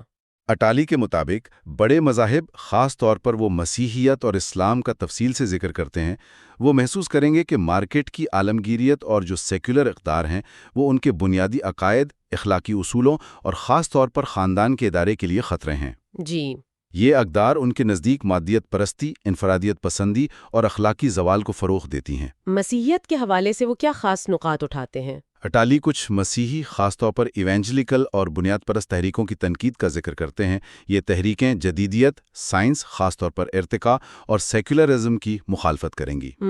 اٹالی پیش گوئی کرتے ہیں کہ اس سے نہ صرف شدت پسندی بڑھ سکتی ہے بلکہ ان مذہبی گروہوں کا سیاسی اثر اور رسوخ بھی بڑھ سکتا ہے۔ وہ امریکہ میں تھیوکریسی یعنی مذہبی قوانین پر مبنی حکومت کے قیام کے امکانات اگرچہ کمزور ہی صحیح۔ اچھا، اور یورپ میں بھی مذہبی شناخت کی بنیاد پر سیاست کے ابھار کا ذکر کرتے ہیں۔ لاطینی امریکہ اور ایونجیلیکل چرچز کا تیزی سے پھیلاؤ بھی ان کے مطابق معاشرتی اور سیاسی تناؤ کا باعث بن سکتا ہے، خاص طور پر اگر یہ کیتھولک چرچ یا دیگر گروہوں سے ٹکراتے ہیں۔ اور اسلام کے حوالے سے اٹالی کا تجزیہ کیا کہتا ہے؟ یہ ایک حساس موضوع ہے اور یہ یاد رکھنا ضروری ہے کہ یہ اٹالی کی تشریح ہے۔ جی بالکل، یہ واضح کرنا بہت ضروری ہے کہ یہ اٹالی کا تجزیہ ہے جو وہ اپنی کتاب میں پیش کرتے ہیں۔ ان کے مطابق کئی مسلم اکثریتی ممالک میں مستقبل میں تھیوکریسی یعنی مذہبی حکومت یا کم از کم مذہبی قوانین سے متاثر آمریتوں کا غلبہ ہو سکتا ہے۔ وہ انسانی حقوق، خاص طور پر خواتین اور اقلیتوں کے حقوق کے حوالے سے ممکنہ مسائل کی نشاندہی کرتے ہیں۔ اٹالی ایک شدت پسند اقلیت کے عزائم کا بھی ذکر کرتے ہیں جو عالمی سطح پر کام کر سکتی ہے، جی، جن کے مقاصد میں وہ خلافت کا احیاء اور مغرب، جسے وہ اسلام کا دشمن سمجھتے ہیں، کے ساتھ ایک فیصلہ کن جنگ شامل کرتے ہیں۔ ان گروہوں کی اپیل کہاں زیادہ ہوگی؟ ان کے مطابق ان گروہوں کی اپیل خاص طور پر ان معاشروں میں زیادہ ہوگی جہاں آبادی تیزی سے بڑھ رہی ہے، نوجوانوں میں بے روزگاری ہے اور لوگ مغربی ثقافتی اثرات اور اپنی حکومتوں سے نالاں ہیں۔ کیا وہ کسی خاص نظریاتی بنیاد کا بھی ذکر کرتے ہیں؟ ہاں، اٹالی کچھ مخصوص مسلم مفکرین اور نظریات کا حوالہ دیتے ہیں جنہیں وہ ان شدت پسند گروہوں کے لیے نظریاتی بنیاد فراہم کرنے والا سمجھتے ہیں۔ ان میں وہ ابن حنبل، ابن تیمیہ، محمد ابن عبد الوہاب اور سید ابو العلا مودودی کا ذکر کرتے ہیں۔ اچھا، اٹالی کے مطابق ان مفکرین کی تشریحات جدید قومی ریاست اور سیکولر قوانین کو مسترد کرتی ہیں اور ماضی کے اسلامی اصولوں کی بنیاد پر نظام قائم کرنے پر زور دیتی ہیں۔ وہ القاعدہ جیسی تنظیموں کی حکمت عملی کا بھی ذکر کرتے ہیں، پہلے قریب کے دشمن یعنی مقامی مسلم حکومتوں کو شکست دینا اور پھر دور کے دشمن یعنی مغرب سے ٹکرانا۔ اس کے ساتھ ساتھ وہ قوم پرست اسلامی تحریکوں جیسے حماس اور حزب اللہ کا بھی ذکر کرتے ہیں جو اپنے مقامی سیاسی مقاصد کے لیے اسلام کا استعمال کرتی ہیں اور علاقائی تنازعات میں اہم کردار ادا کرتی رہیں گی۔ ایک بار پھر یہ اٹالی کا تجزیہ ہے اور اس کا مقصد کسی بھی مذہب یا اس کے ماننے والوں کی توہین کرنا ہرگز نہیں۔ بالکل، تو یہ بڑھتا ہوا سیکولر اور مذہبی غصہ یا طاقت کے نئے ریاستی اور غیر ریاستی مراکز، یہ سب مل کر مستقبل کے ممکنہ میدان جنگ کی تشکیل کر رہے ہیں۔ جی، اٹالی اس میدان جنگ میں استعمال ہونے والے ہتھیاروں اور ٹیکنالوجی کے بارے میں بھی تفصیل سے بات کرتے ہیں۔ کیا مستقبل کی جنگ ماضی کی جنگوں سے بہت مختلف ہوگی؟ اٹالی کے مطابق ہاں، بہت مختلف ہوگی۔ وہ کہتے ہیں کہ مستقبل کی جنگ تیزی سے ٹیکنالوجی، خاص طور پر انفارمیشن اور نگرانی یعنی سرویلنس کی ٹیکنالوجی پر مبنی ہوگی۔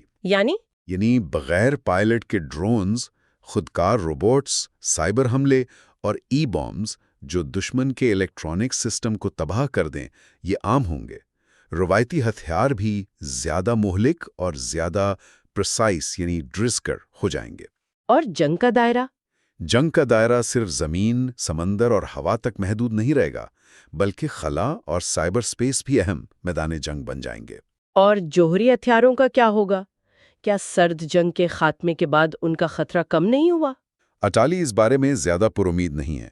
وہ پیشگوئی کرتے ہیں کہ جوہری ہتھیاروں کا پھیلاؤ یعنی پرولیفریشن جاری رہے گا اور 2040 یا 2050 تک شاید 15 سے زائد ممالک کے پاس یہ صلاحیت موجود ہو۔ اوہ! اس سے بھی زیادہ خطرناک بات یہ ہے کہ چھوٹے ٹیکٹیکل جوہری ہتھیاروں یعنی ٹیکٹیکل نیوکس کے استعمال کا امکان بڑھ سکتا ہے کیونکہ انہیں شاید قابل استعمال سمجھا جائے۔ اس کے علاوہ کیمیائی اور حیاتیاتی ہتھیاروں کا خطرہ بھی موجود رہے گا، خاص طور پر اس لیے کہ انہیں بنانا نسبتاً آسان اور سستا ہے۔ اور اطالی نانو ٹیکنالوجی کا بھی ذکر کرتے ہیں؟ جی، وہ ایک اور خوفناک امکان کا ذکر کرتے ہیں، نینو ٹیکنالوجی پر مبنی ہتھیار۔ وہ گریٹ جیلی کا تصور پیش کرتے ہیں۔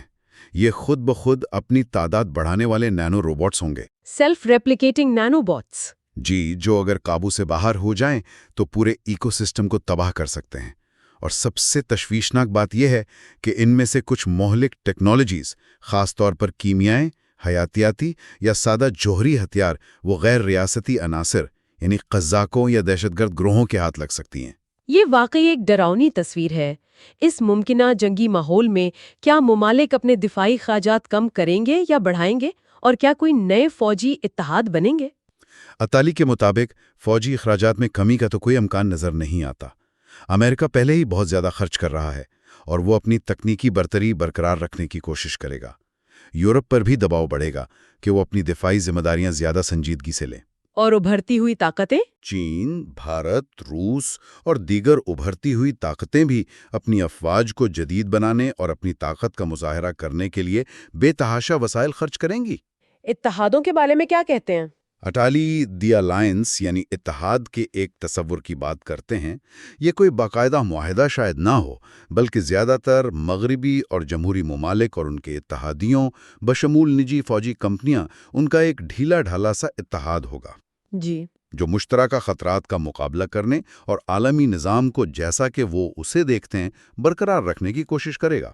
لیکن کیا یہ الائنس ہمیشہ جارحانہ یا مداخلت پسند رہے گا؟ دلچسپ بات یہ ہے کہ اٹالی پیشگوئی کرتے ہیں کہ تقریباً 2035-40 کے آس پاس اس الائنس کی حکمت عملی میں تبدیلی آ سکتی ہے۔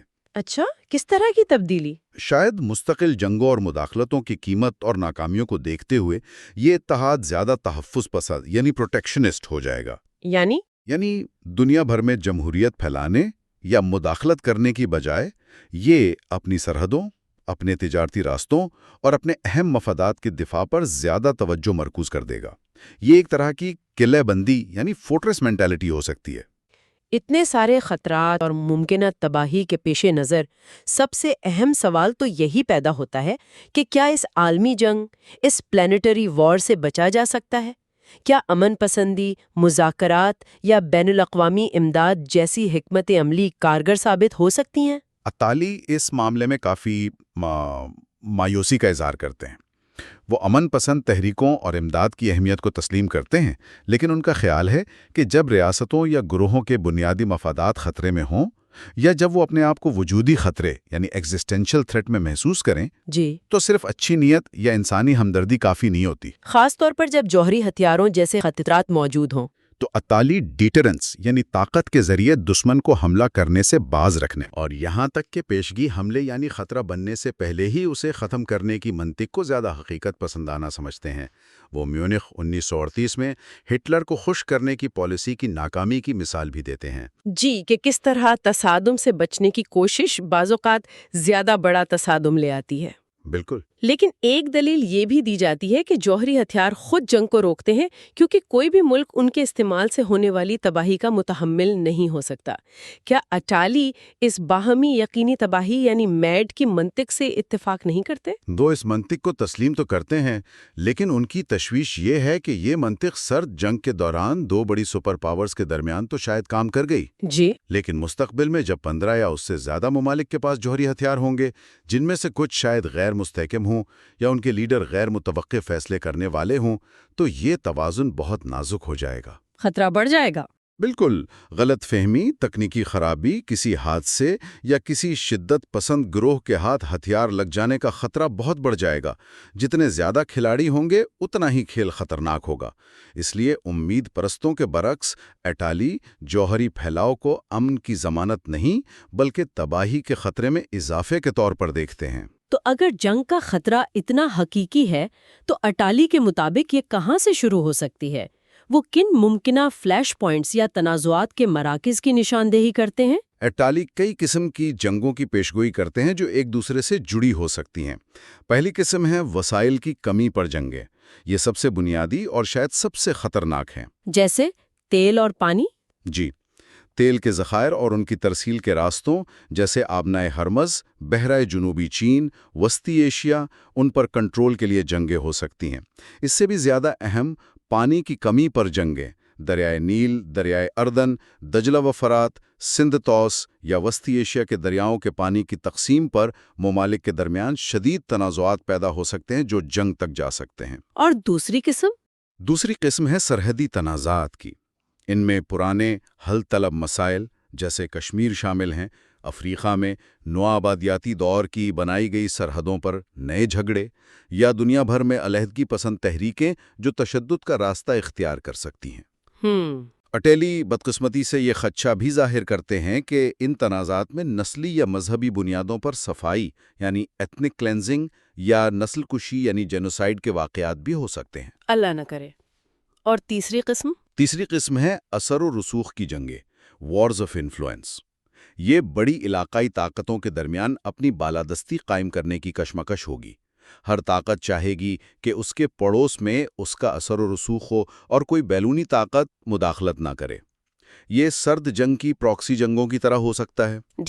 جہاں بڑی طاقتیں براہ راست نہیں لڑتیں۔ بالکل، وہ چھوٹے ممالک یا گروہوں کے ذریعے ایک دوسرے سے لڑیں۔ اور آخری قسم جس کا آپ نے ذکر کیا؟ چوتھی قسم قزاقوں اور آباد کاروں کی جنگیں ہیں۔ اس میں سمندری راستوں پر قزاقی، زمینی راستوں پر ٹرکوں اور قافلوں پر حملے، شہروں میں گینگز کی لڑائیاں، منشیات فروش گروہوں کی جنگیں اور دہشت گرد تنظیموں کے حملے بشمول خودکش حملے شامل ہیں۔ تو یہ غیر ریاستی عناصر کی جنگ ہوگی؟ جی، جو ریاستوں کے کنٹرول سے باہر ہوگی اور عام شہریوں کی زندگی کو غیر محفوظ بنائے گی۔ یہ تمام ممکنہ جنگیں وسیلے پر، سرحدوں پر، اثر و رسوخ پر اور جنگوں میں قزاقوں کی جنگیں، یہ الگ الگ بھی بہت تباہ کن لگتی ہیں، لیکن اٹالی ایک اس سے بھی زیادہ خوفناک حتمی امکان کی طرف اشارہ کرتے ہیں جسے وہ ہائپر کانفلکٹ کہتے ہیں۔ یہ کیا ہے؟ یہ صرف ایک بڑی عالمی جنگ سے کیسے مختلف ہے؟ دیکھیں، ہائپر کانفلکٹ اٹالی کے نزدیک مستقبل کی جنگ کی ممکنہ انتہا ہے۔ یہ صرف ایک بڑی عالمی جنگ نہیں ہے، بلکہ یہ ان تمام تنازعات کا ریاستی اور غیر ریاستی، علاقائی اور عالمی، وسائل اور نظریات، ان سب کا ایک ہی وقت میں، ایک ہی تباہ کن بھنور میں اکٹھا ہو جانا ہے۔ یا خدا! یہ ایک ایسی جنگ ہوگی جس میں تمام قسم کے کردار شامل ہوں گے۔ بڑی طاقتیں، علاقائی طاقتیں، ناکام ریاستیں، قزاق، کرائے کے فوجی، دہشت گرد، شاید مایوس انفرامرٹ بھی۔ اور ہتھیار؟ اور اس میں ہر قسم کے ہتھیار استعمال ہو سکتے ہیں، روایتی، جوہری، کیمیائی، حیاتیاتی، سائبر، نینو۔ اٹالی کے مطابق اس جنگ کی کوئی واضح سرحدیں، کوئی اصول، کوئی ضابطے نہیں ہوں گے۔ یہ کہاں سے شروع ہو سکتی ہے؟ یہ کہیں سے بھی شروع ہو سکتی ہے۔ تائیوان، کوریا، میکسیکو، مشرق وسطی، وسطی ایشیا اور پھر پوری دنیا کو اپنی لپیٹ میں لے سکتی ہے۔ یہ ایک ایسی افراتفری ہوگی جس کا تصور کرنا بھی مشکل ہے۔ اٹالی اسے انسانیت کی اجتماعی خودکشی یعنی کلیکٹیو سوسائڈ کے مترادف قرار دیتے ہیں۔ تو باب 5 کا مجموعی پیغام انتہائی تاریک اور پریشان کن ہے۔ اٹالی ایک ایسی دنیا کا نقشہ کھینچ رہے ہیں جو بظاہر ترقی اور رابطے بڑھنے کے باوجود اندرونی طور پر ٹوٹ پھوٹ کا شکار ہے۔ کمزور ہوتی ریاستیں، بڑھتا ہوا عوامی اور مذہبی غصہ، قابو سے باہر ہوتی ٹیکنالوجی اور مہلک ہتھیاروں کا پھیلاؤ اور وسائل پر بڑھتی ہوئی لڑائیاں، یہ سب مل کر ایک عالمی تباہی، ایک ہائپر کانفلکٹ کی طرف لے جا سکتے ہیں۔ یہ واقعی ایک بہت مایوس کن تصویر ہے۔ بلا شبہ یہ تصویر انتہائی تشویشناک ہے اور سنجیدہ غور و فکر کی دعوت دیتی ہے۔ اٹالی کا مقصد شاید خوف پھیلانا نہیں، بلکہ ان خطرات سے آگاہ کرنا ہے تاکہ ان سے بچا جا سکے۔ لیکن وہ اس باب کے آخر میں مکمل طور پر مایوسی پر ختم نہیں کرتے۔ اچھا، کوئی امید کی کرن؟ وہ امید کی ایک بہت ہی ہلکی سی کرن بھی دکھاتے ہیں۔ وہ کہتے ہیں کہ شاید یہی تباہی کا خوف، یہی ہائپر کانفلکٹ کا ناقابل تصور خطرہ ہی وہ چیز ہو جو بالآخر انسانیت کو جھنجھوڑے اور اسے ایک بالکل مختلف، ایک بہتر راستے پر چلنے پر مجبور کر دے۔ اور وہ راستہ کیا ہے؟ یہ راستہ ان کے مطابق مستقبل کی اگلی ممکنہ لہر یعنی ہائپر ڈیموکریسی کا ہو سکتا ہے، جس کی تفصیلات وہ اگلے ابواب میں بتاتے ہیں۔ لیکن فی الحال باب 5 ہمیں اس گہرے اور پریشان کن سوال کے ساتھ چھوڑ جاتا ہے، کیا یہ عالمی جنگ، یہ ہائپر کانفلکٹ واقعی ناگزیر ہے؟ کیا انسانیت اس تباہی کے دہانے پر پہنچ کر ہی کوئی سبق سیکھے گی، یا کیا اس سے پہلے ہی کوئی مشترکہ پرامن حل تلاش کرنے کی صلاحیت رکھتی ہے؟ یہ ایک ایسا سوال ہے جس کا جواب شاید آنے والا وقت ہی دے گا، لیکن اس آخری حصے میں ہم کتاب کے چھٹے اور آخری باب پر بات کریں گے۔ ٹھیک، ہماری گفتگو بس اسی باب تک رہے گی۔ پچھلی بار ہم نے دیکھا تھا کہ اٹالی نے مستقبل کی 2 ممکنہ لہریں بتائی تھیں، سپر ایمپائر، وہ عالمی تجارتی سلطنت، جی، اور دوسرا تھا ہائپر کانفلکٹ، یعنی وہ تباہ کن عالمی جنگ۔ بالکل۔ اب یہ آخری باب ہے جو شاید ایک تیسرا راستہ دکھاتا ہے، کوئی زیادہ امید والی بات؟ جی، ایک متبادل راستہ کہہ سکتے ہیں۔ چلے تو اس باب کا عنوان دیکھتے ہیں۔ اٹالی اسے کہتے ہیں third wave of the future, planetary democracy, یعنی مستقبل کی تیسری لہر، سیارہ جاتی جمہوریت۔ عنوان کو بڑا ہے، مطلب سپر ایمپائر کی نگرانی اور ہائپر کانفلکٹ کی تباہی کے بعد کیا واقعی ایک عالمی جمہوری نظام بن سکتا ہے؟ یہی سوال ہے جس کا جواب یہ باب دینے کی کوشش کرتا ہے۔ اٹالی تفصیل سے بتاتے ہیں کہ یہ تیسری لہر کیسے ابھر سکتی ہے، کون سی قوتیں اسے آگے بڑھائیں گی، اس کے ادارے کیسے ہوں گے، اور ظاہر ہے خطرات کیا ہوں گے۔ تو یہ اٹالی کے مستقبل کے منظرنامے کا آپ کہہ رہی ہیں ایک طرح سے حتمی نتیجہ ہے؟ جی، آپ کہہ سکتے ہیں، ایک طرح سے تاریکی کے بعد روشنی کی امید۔ لیکن یہ سمجھنا ضروری ہے کہ اٹالی یہ نہیں کہتے کہ ایسا ہو کر رہے گا، وہ اسے ایک ممکنہ رد عمل کے طور پر دیکھتے ہیں۔ رد عمل؟ کس چیز کا رد عمل؟ دیکھیں، وہ کہتے ہیں کہ سوچیں تو یہ 2060 کا وقت ہے، امریکی سپر پاور کا اثر ختم ہو چکا ہے، اچھا۔ بحران بہت شدید ہے، معاشی نامواری بہت زیادہ ہے، اور سپر ایمپائر کی جو ٹیکنالوجی والی نگرانی تھی، خود پسندی تھی، اس نے انسانی رشتوں کو بالکل کھوکھلا کر دیا ہے۔ یعنی حالات بہت خراب ہوں گے۔ جی، اٹالی کہتے ہیں کہ اسی مایوسی اور تباہی کے ماحول سے ایک طاقتور رد عمل نکل سکتا ہے۔ پوری دنیا میں نئی قوتیں ابھر سکتی ہیں، انسان دوست عالمگیر سوچ رکھنے والی قوتیں جو اس صورتحال کو بدلنا چاہیں گی۔ تو یہ تبدیلی کسی باہر کی وجہ سے نہیں بلکہ اندرونی ضرورت سے آئے گی؟ لوگ تنگ آ چکے ہوں گے۔ جی، اٹالی کا یہی خیال ہے۔ وہ کہتے ہیں کہ یہ قوتیں ماحولیاتی ضرورت، اخلاقی، معاشی، ثقافتی یا سیاسی ضرورت کی بنیاد پر اٹھیں گی۔ یہ سپر ایمپائر کے اصولوں کی آمریت اور نگرانی کو چیلنج کریں گی۔ اور ان کا مقصد کیا ہوگا؟ بنیادی مقصد ہوگا مارکیٹ کی جو بے لگام طاقت ہے اور جمہوریت جو سکڑ گئی ہے، اس کے بیچ ایک نیا عالمی توازن قائم کرنا۔ اسی نئے نظام کو اٹالی ہائپر ڈیموکریسی کہتے ہیں۔ ہائپر ڈیموکریسی، یہ روایتی جمہوریت سے مختلف کیسے ہے؟ یہ اس سے آگے کی چیز ہے جو ٹیکنالوجی اور نئی سماجی اقدار کو استعمال کرے گی، زیادہ شراکت دار ہوگی، عالمی سطح پر زیادہ جڑی ہوئی ہوگی۔ آپ نے کہا یہ رد عمل ہوگا۔ اٹالی اسے ڈیموکریٹک شاک بھی کہتے ہیں۔ ڈیموکریٹک شاک، اس کا کیا مطلب ہے؟ کوئی انقلاب، کوئی جھٹکا؟ شوق سے شاید ان کی مراد کوئی پرتشدد انقلاب نہیں، بلکہ ایک تیز بنیادی تبدیلی ہے۔ اچھا۔ یہ آہستہ آہستہ نہیں ہوگا، بلکہ ایک طرح کی اجتماعی بیداری، ایک بغاوت جیسی۔ لوگ سپر ایمپائر کی زیادتیوں، مطلب مسلسل نگرانی، سماجی دباؤ، صارفیت کی انتہا، ان سب کے خلاف اٹھیں گے۔ وہ مطالبہ کریں گے کہ مارکیٹ کو انسان اور سیارے پر حاوی ہونے سے روکا جائے، ایک ایسا نظام لایا جائے جو انفرادی آزادی، اجتماعی بھلائی اور ماحول کا خیال رکھے۔ تو یہ ایک جھٹکا ہوگا جو پرانے نظام کو ہلا دے گا اور ہائپر ڈیموکریسی کا راستہ بنائے گا۔ ٹھیک ہے، لیکن یہ تبدیلی لائے گا کون؟ کوئی لیڈر، کوئی پارٹی؟ اٹالی اس ہائپر ڈیموکریسی کے علم برداروں یعنی وینگارڈز کے بارے میں کیا کہتے ہیں؟ یہ بہت دلچسپ بات ہے. وہ کسی روایتی سیاسی لیڈرشپ کی بات نہیں کر رہے. وہ دو غیر متوقع قسم کے علمبردار بتاتے ہیں. ایک ہے ٹرانس ہیومنز. ٹرانس ہیومنز، یہ لفظ تو میں نے سنا ہے، مگر وہ ٹیکنالوجی کے حوالے سے انسانی صلاحیتیں بڑھانا وغیرہ؟ نہیں، اٹالی کا ٹرانس ہیومن کا تصور بالکل الگ ہے. یہ ٹیکنالوجی والا ٹرانس ہیومنزم نہیں ہے. اچھا، تو پھر کیا ہے؟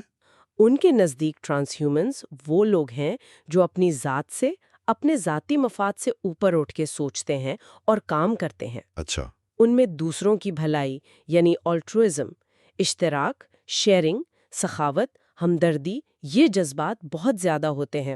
وہ دوسروں کی خوشی میں خوش ہوتے ہیں، فطرت کا احترام کرتے ہیں، آنے والی نسلوں کی فکر کرتے ہیں. تو یہ کوئی خاص طبقہ نہیں ہے؟ نہیں، بالکل نہیں. ان میں ارب پتی بھی ہو سکتے ہیں، جیسے وہ میلنڈا گیٹس کی مثال دیتے ہیں جو اپنی دولت فاؤنڈیشنز کو دے دیں. یا عام سماجی کارکن، استاد، فنکار، کوئی بھی، مذہبی، غیر مذہبی، مرد، خواتین، کوئی بھی. تو یہ ایک طرح سے اخلاقی یا روحانی تبدیلی ہوئی، ٹیکنالوجی والی نہیں؟ بالکل، یہ انسانی سوچ اور اقدار میں تبدیلی کی علامت ہے. اطالی یہ بھی کہتے ہیں کہ شاید خواتین میں ٹرانس ہیومن بننے کا رجحان زیادہ ہو سکتا ہے. کیوں؟ شاید سماجی یا حیاتیاتی وجوہات کی بنا پر ان میں دوسروں کا خیال رکھنے، رشتے نبھانے کی صلاحیت زیادہ ہوتی ہے. یہ وہ لوگ ہیں جو سپر ایمپائر کی خود غرضی اور مادیت پرستی کو رد کر کے ایک نئی انسانیت کی بنیاد رکھیں گے. ٹھیک ہے، یہ تو ہوئے افراد. دوسرا علم بردار آپ نے بتایا ریلیشنل انٹرپرائزز، یہ کیا ہیں؟ ریلیشنل انٹرپرائزز سے مراد وہ تنظیمیں ہیں جن کا بنیادی مقصد منافع کمانا نہیں ہے، اچھا، بلکہ انسانی تعلقات کو بہتر بنانا اور مفت یا کم قیمت پر سماجی خدمات دینا ہے. جیسے NGOs، فلاحی ادارے، کوآپریٹیوز، شہری تنظیمیں. یہ صحت، تعلیم، ثقافت، ماحولیات، غربت کا خاتمہ، ان شعبوں میں کام کرتی ہیں. تو یہ موجودہ NGOs جیسی ہی ہیں؟ بنیادی طور پر ویسی ہی ہیں، لیکن اٹالی ان کے مستقبل کے کردار کو بہت اہم سمجھتے ہیں. وہ ایک مثال دیتے ہیں. کہتے ہیں جیسے جاگیرداری کے دور میں تاجر طبقہ ابھرا تھا، ہاں، اور آہستہ آہستہ مرکزی حیثیت اختیار کر گیا تھا، اسی طرح یہ ریلیشنل انٹرپرائزز جو ابھی سپر ایمپائر کے دور میں شاید حاشیے پر ہیں، وہ ہائپر ڈیموکریسی میں مرکزی حیثیت اختیار کر سکتی ہیں. حاشیے پر؟ مطلب ابھی اتنی اہم نہیں ہے؟ جی، ابھی شاید اتنی نہیں، لیکن اٹالی سمجھتے ہیں کہ مستقبل میں یہ بہت اہم ہو جائیں گی. وہ مثالیں دیتے ہیں جیسے Red Cross, Grameen bank. Grameen bank micro finance والا؟ جی بالکل، ڈاکٹرز وداؤٹ بارڈرز وغیرہ. ان تنظیموں کا عالمی معیشت یعنی GDP میں حصہ بڑھ رہا ہے. اٹالی کہتے ہیں کہ مستقبل میں یہ شہری سہولیات دینے، غربت ختم کرنے، ماحولیاتی انتظام جیسے کاموں میں ریاستوں اور مارکیٹ کی جگہ بھی لے سکتی ہیں. مائکرو فائنانس کا کردار خاص طور پر بہت اہم ہوگا. اچھا، تو یہ ٹرانس ہیومنز افراد اور یہ ریلیشنل انٹرپرائزز تنظیمیں مل کر ہائپر ڈیموکریسی کی بنیاد بنیں گی. لیکن نظام چلانے کے لیے ادارے تو چاہیے نا؟ اٹالی ہائپر ڈیموکریسی کے ادارے کیسے بتاتے ہیں؟ کیا موجودہ ادارے ہی چلیں گے؟ نہیں، وہ ایک بالکل نیا کثیر سطحی مطلب ملٹی لیول انتظامی ڈھانچہ بتاتے ہیں. سب سے نچلی سطح پر ہوں گے شہر، سٹیز. شہر؟ ریاستیں نہیں؟ شہر زیادہ اہم ہو جائیں گے. وہ کہتے ہیں شہر مستقبل میں سیاسی، سماجی، ثقافتی زندگی کے اصل مرکز بنیں گے. ریاستوں کی اہمیت کم ہو جائے گی. شہروں کو بہت اچھے انفراسٹرکچر کی ضرورت ہوگی اور نئی ٹیکنالوجیز، وہ جسے نومیڈک یونیورسیلٹی کہتے ہیں، یعنی ہر جگہ ہر وقت موجود موبائل کنیکٹیویٹی، اس سے شہری براہ راست شہر کے معاملات میں، فیصلوں میں حصہ لے سکیں گے. یعنی براہ راست جمہوریت؟ جی، حقیقی معنوں میں شراکت دار جمہوریت، پارٹیسپیٹو ڈیموکریسی. اور ریاستوں کا کیا بنے گا پھر؟ اسٹیٹس وہ ختم ہو جائیں گی؟ نہیں، ختم تو نہیں ہوں گی، لیکن ان کا کردار کافی سمٹ جائے گا. اٹالی کے مطابق ریاستوں کی ذمہ داری بس بنیادی خود مختار کاموں تک رہ جائے گی، جیسے سیکیورٹی، اندرونی اور بیرونی، بنیادی آزادیوں کا تحفظ، صحت اور علم تک سب کی رسائی کی ضمانت دینا. اچھا. اور دلچسپ بات یہ ہے کہ ان کاموں کے لیے پیسہ، فنڈنگ وہ بھی قومی سطح پر نہیں بلکہ براعظمی یا عالمی سطح سے آئے گا۔ اور سرحدیں؟ سرحدوں کی اہمیت بہت کم ہو جائے گی۔ ایک سے زیادہ ملکوں کی شہریت رکھنا عام بات ہوگی۔ ریاستوں سے اوپر پھر کیا ہوگا؟ براعظم؟ جی ہاں، یورپی یونین کی طرح دنیا مختلف براعظمی یونینز کانٹیننٹل یونینز میں بڑھ جائے گی۔ یہ یونینز مشترکہ کرنسی، مشترکہ مارکیٹ، سماجی پالیسیوں میں ہم آہنگی، علاقائی سلامتی، ماحولیاتی مسائل، ان سب کی ذمہ دار ہوں گی۔ کون کون سی یونینز ہو سکتی ہیں، کوئی اندازہ؟ وہ کچھ ممکنہ یونینز کا ذکر کرتے ہیں: شمالی امریکہ، جنوبی امریکہ، افریقہ، ایشیا، یورپ۔ وہ یہ بھی قیاس کرتے ہیں کہ شاید مستقبل میں مشرق وسطی میں کوئی ایسی یونین بنے جس میں اسرائیل اور فلسطین دونوں ہوں، واقعی؟ اور یورپی یونین میں ترکی اور روس بھی شامل ہو جائیں۔ یہ تو بہت بڑی تبدیلیاں ہیں۔ اچھا، اس پورے سسٹم کے سب سے اوپر کیا ہوگا؟ کوئی عالمی حکومت؟ بالکل۔ اٹالیہ اقوام متحدہ کی بنیاد پر ایک مضبوط عالمی ادارے گلوبل انسٹیٹیوشنز کا تصور دیتے ہیں۔ ایک سیارہ جاتی آئین ہوگا، پلانیٹری کانسٹیٹیوشن، جو تمام انسانوں کے بنیادی حقوق اور ذمہ داریاں طے کرے گا۔ اور اقوام متحدہ کا کیا ہوگا؟ اس کی موجودہ ساخت بدلے گی، زیادہ جمہوری، زیادہ مؤثر بنے گی۔ شاید 3 ایوان ہوں، ایک رکن ریاستوں کا، ایک براہ راست منتخب عالمی نمائندوں کا، اور شاید ایک غیر ریاستی کرداروں جیسے کارپوریشنز اور ریلیشنل انٹرپرائزز کا۔ اور کیا اس عالمی ادارے کے پاس اصل طاقت ہوگی، اختیار ہوگا؟ اطالی کے مطابق ہاں۔ جو ابھی سیکیورٹی کونسل ہے، G8، G20 ہے، ان سب کو ملا کر ایک حقیقی سیارہ جاتی حکومت، پلانیٹری گورنمنٹ بنے گی۔ اچھا۔ اس حکومت کے پاس عالمی سطح پر ٹیکس لگانے کا اختیار ہوگا۔ یہ عالمی سماجی اور ماحولیاتی معیار بنائے گی، اور سب سے اہم، اس کے پاس ایک عالمی فوجی اور پولیس فورس ہوگی۔ پولیس فورس کس لیے؟ منظم جرائم یعنی مافیاز، دہشت گردی، موسمیاتی تبدیلی کے اثرات اور مستقبل کے خطرات جیسے وہ نینو ہتھیاروں کے حملوں کا ذکر کرتے ہیں، ان سے نمٹنے کے لیے۔ اس عالمی حکومت کے نیچے کئی خاص ادارے بھی ہوں گے: عالمی کرمنل کورٹ، عالمی واٹر اتھارٹی، عالمی لیبر ڈپارٹمنٹ، عالمی مرکزی بینک، ترقیاتی بینک اور ریلیشنل بزنسز کو سپورٹ کرنے کے لیے ادارے۔ یہ تو بہت ہی جامع نظام لگتا ہے۔ جی، اطالی یہاں تک کہتے ہیں کہ یروشلم اس عالمی حکومت کا ممکنہ دارالحکومت بن سکتا ہے۔ یروشلم؟ واہ، یہ تو واقعی ایک بہت انقلابی عالمی نظام کا خاکہ ہے۔ فرد سے لے کر شہر، ریاست، براعظم، پوری دنیا، ہر سطح پر تبدیلی۔ لیکن ایک سوال آتا ہے ذہن میں، اس ہائپر ڈیموکریسی میں مارکیٹ کا مقام کیا ہوگا؟ The market's place in hyper democracy۔ کیا مارکیٹ ختم ہو جائے گی سپر ایمپائر کے بعد؟ نہیں، اطالی مارکیٹ کو ختم کرنے کی بات نہیں کرتے۔ وہ سمجھتے ہیں کہ مارکیٹ انسانی سرگرمی کا اہم حصہ ہے، لیکن اسے بے لگام نہیں چھوڑا جا سکتا۔ تو پھر؟ ہائپر ڈیموکریسی کا مقصد ہی یہی ہے کہ مارکیٹ اور جمہوریت کے بیچ ایک نیا صحت مند توازن بنے۔ مارکیٹ رہے گی، مگر اسے عالمی اور براعظمی ادارے سختی سے ریگولیٹ کریں گے۔ ریگولیٹ؟ کس طرح؟ مقصد ہوگا اجارہ داریوں کو روکنا، منصفانہ تجارت کو یقینی بنانا، مزدوروں کے حقوق کا خیال رکھنا اور ماحولیاتی نقصان کو کم سے کم کرنا۔ مارکیٹ کو انسان اور سیارے کی ضروریات کے تابع کیا جائے گا۔ کیا معیشت کی نوعیت میں بھی کوئی تبدیلی آئے گی؟ جی ہاں، ایک بہت بنیادی تبدیلی۔ اٹالی کہتے ہیں کہ ہائپر ڈیموکریسی میں معاشی توجہ ذخیرہ شدہ وقت سے ہٹ کر گزرے ہوئے وقت پر چلی جائے گی۔ یہ ذخیرہ شدہ وقت اور گزرا ہوا وقت، اس کا کیا مطلب ہے؟ ذخیرہ شدہ وقت سے مراد ہے مادی چیزیں جمع کرنا، جائیداد، دولت۔ اچھا۔ جبکہ گزرے ہوئے وقت کا مطلب ہے زندگی کے تجربات، علم حاصل کرنا، انسانی تعلقات، بامانی کام کرنا۔ یعنی معاشیت میں صنعتی چیزوں کے بجائے خدمات، سروسز زیادہ اہم ہو جائیں گی۔ لوگ چیزیں خریدنے کے بجائے تجربات پر زیادہ توجہ دیں گے؟ بالکل، لوگ چیزیں جمع کرنے کے بجائے اچھا وقت گزارنے، سیکھنے اور دوسروں سے جڑنے کو زیادہ اہمیت دیں گے۔ تو اس کا عملی مطلب کیا ہوگا؟ کیا چیزیں سستی ہوں گی یا مفت؟ اٹالی پیشگوئی کرتے ہیں کہ بہت سی چیزیں، خاص طور پر ڈیجیٹل چیزیں جیسے فلمیں، موسیقی، کتابیں، معلومات، یہ کافی حد تک مفت ہو جائیں گی۔ مفت؟ جی، ان کا خرچہ شاید اشتہارات یا کسی اور طریقے سے پورا ہوگا۔